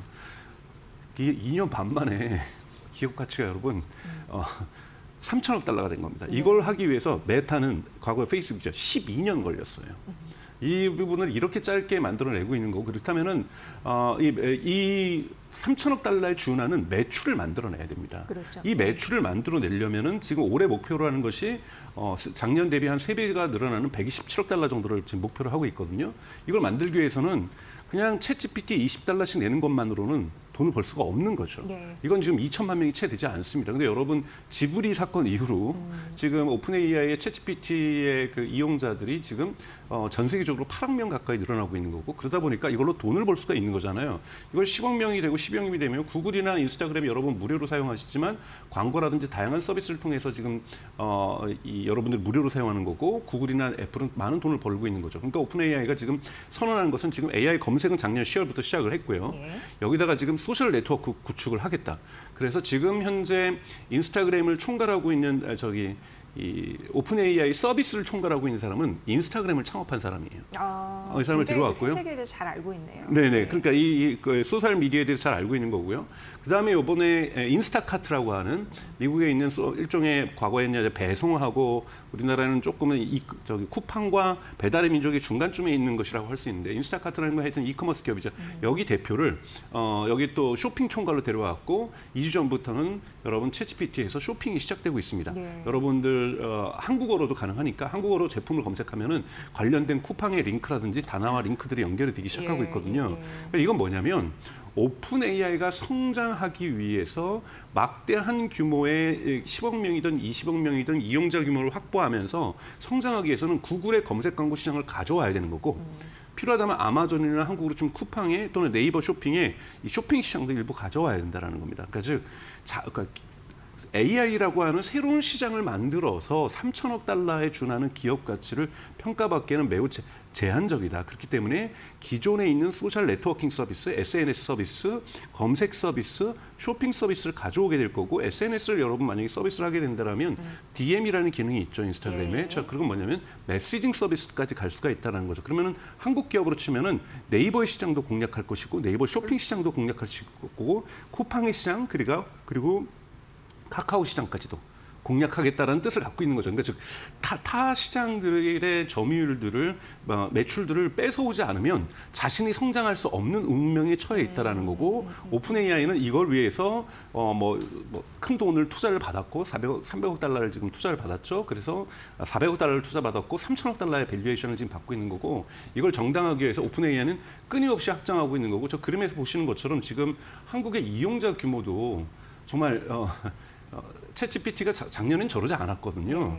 저거 다 지브리 사건 이후로 지금 폭발적으로 늘어나는 겁니다. 그래서 이러면서 이제는 굳이 리튼이라든지 A-라든지 기존에 있었던 다양한 무료 서비스를 쓰는 것이 아니라 아예 챗GPT에 가서 지금 무료로도 많은 질문들을 주고받으실 수가 있고 검색은 아예 로그인도 하지 않고 무료가 될 수가 있는 거고요. 쇼핑 검색도 할 수가 있고 그다음에 여기에 대해 간단한 이미지도 그릴 수가 있고 이러다 보니까 챗GPT 이용자들이 한국에 지금 폭발적으로 증가하고 있다는 것. 이런 부분이 미국으로서는 구글에게 위협이 되는 거고 한국에서는 네이버가 위협이 되는 그리고 궁극에 가서는 카카오도 위협될 수 있는 이런 상황이 지금 현재 시작됐다고 볼 수가 있습니다. 네, 그러니까 지브리 사건이 굉장히 중요한 이유가 이제 써봤더니 괜찮다라는 거죠. 그렇죠. 그래서 락인이라고 해서 거기에 이제 매몰돼가지고 계속 벗어나지 않고 더 다양한 서비스를 해보고 싶은 심리가 생겼다라는 거에서 굉장히 무서운 거다라고 볼 수 있는 거고요. 말씀해 주셨다시피 이제 네이버 직접적으로 국내 포털 최대 검색 기능을 갖고 있는데 좀 위험해 보입니다. 하지만 그 기업 대표는 말씀해 주셨다시피 큰 타격은 없다라고 얘기를 하고 있는데 조금 저는 아니란 태도라고 생각해요. 물론 내부적으로는 되게 위기의식이 있을 거라고 보지만 겉으로는 큰 타격이 없다라고 하는데 지금 주주들하고의 대화에서도 이러한 부분에서의 긴장 관계는 분명하게 짚고 넘어가줘야 되는 거거든요. 지금 AI가 그러니까 검색의 패러다임이 여러분 초기에 이제 한국 같은 경우 야후 코리아가 지배를 하고 있었고 이것을 네이버가 꺾으면서 네이버가 검색 1인이 됐었는데요. 네이버가 검색이 됐을 때 가장 이제 힘이 있었던 것은 뭐 지식인도 있었고 네이버 블로그도 있었고 흔히 말하는 UGC라고 해가지고 네이버 카페에서 만들어지는 것, 네이버 블로그에서 만들어지는 것을 통합 검색이라는 걸로 해서 보여주면서 사실은 야후 코리아라든지 구글을 이겨내고 있고 한국의 검색 시장을 방어하고 있었다는 거죠. 이것이 모바일 시장에 가서도 유효하게 작동이 됐는데 과연 통합 검색이라는 것이 AI 검색 시대에도 과연 작동할 수 있을 것인가? 네. 여러분들도 몸소 느끼실 거예요. 그러니까 이것은 여러분들의 습관이 변했는지를 확인해 보시면 돼요.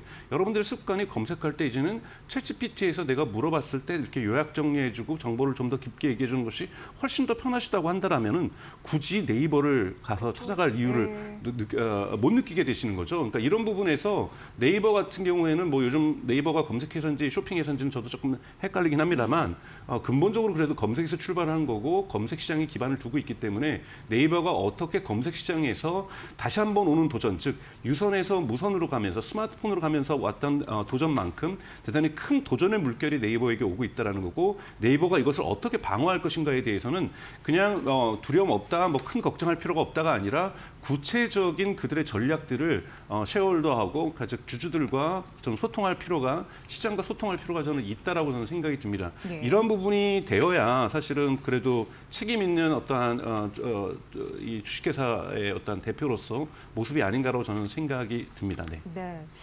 이제는 기존 텍스트 기반의 검색 엔진 시장은 확실히 한계가 느껴진다라는 게 또 센터장님의 말씀을 통해서 듣게 되는데 이제 그렇게 따지면 앞으로 이제 온라인의 관문은 AI 서비스 기업이 될 것이다라는 생각이 들고 네. 국내에서도 많은 분들이 이제는 챗 GPT와 퍼플렉시티 등의 네. 그런 생성형 AI 관련한 그 기업을 활용하기 때문에 네. 이게 무시 못하는 그런 대세가 된 듯합니다. 네, 네, 네. 예.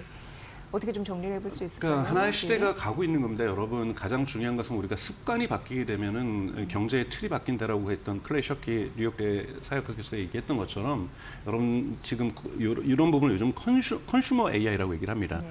지금은 개발자라든지 직업 직장에서 업무 효율성 그럼 또는 대학생들의 학교의 과제라든지 뭐 기자분들이 했던 리서치라든지 이렇게 좀 전문가 영역에 제한되어 있었던 것이 생성 AI 또는 AI라고 요즘 그냥 축약해서 얘기를 하면은 AI의 툴의 어떠한 용도였다라면은 이것이 보다 대중적으로 내려가기 시작하면서 남녀노소가 지금 골고루 사용하기 시작하고 있다는 것, 네. 자기 필요에 맞춰서 사용하고 있다는 것은 AI 서비스가 대중화 서비스로 들어온다는 거고 대중 시장을 형성하게 되면은 가장 중요한 건 AI를 통해서 우리가 이제는 검색의 습관이 변하고 쇼핑의 습관이 변하고 AI를 통해서 메시징하는 습관, 커뮤니케이션의 습관이 변한다고 한다라면 이 습관의 변화를 장악하는 기업이 결국은 시장을 장악하게 되는 거고 이 시장은 치열한 기존에 있는 사업자하고 전투를 할 수밖에 없는 구조가 된다. 그렇기 때문에 전 중장기적으로 네이버라든지 구글이 여기에다 답변을 못 내놓는다라면 네. 사실 구글 같은 경우에 AI 검색으로 지금 힘있게 나름대로 대응을 하고 있어요. 근데 네이버가 이것을 대응을 잘 못하고 있다는 거고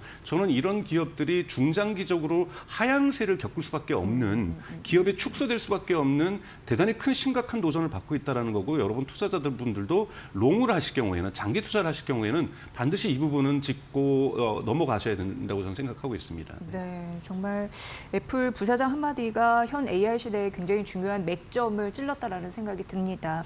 지금 미래가 불투명해지고 있는 구글의 모습, 뭐 현재는 검색 그 광고 시장의 매출 현황이 좀 괜찮아서 뭐 큰 문제 없다고 하지만 네네. 검색 자체가 줄어드는 거에 대해서 우리는 좀 심각한 위기 의식을 느낄 필요가 있다. 이거는 네이버, 카카오와도 연계된 이슈여가지고 맞습니다. 굉장히 네. 중요한 네. 지점을 짚어주신 것 같습니다. 앞으로도 네이버, 카카오 뭐 실적 둔화도 됐잖아요. 앞으로 네네. 고민이 좀 많아질 듯하다라는 네. 생각이 듭니다.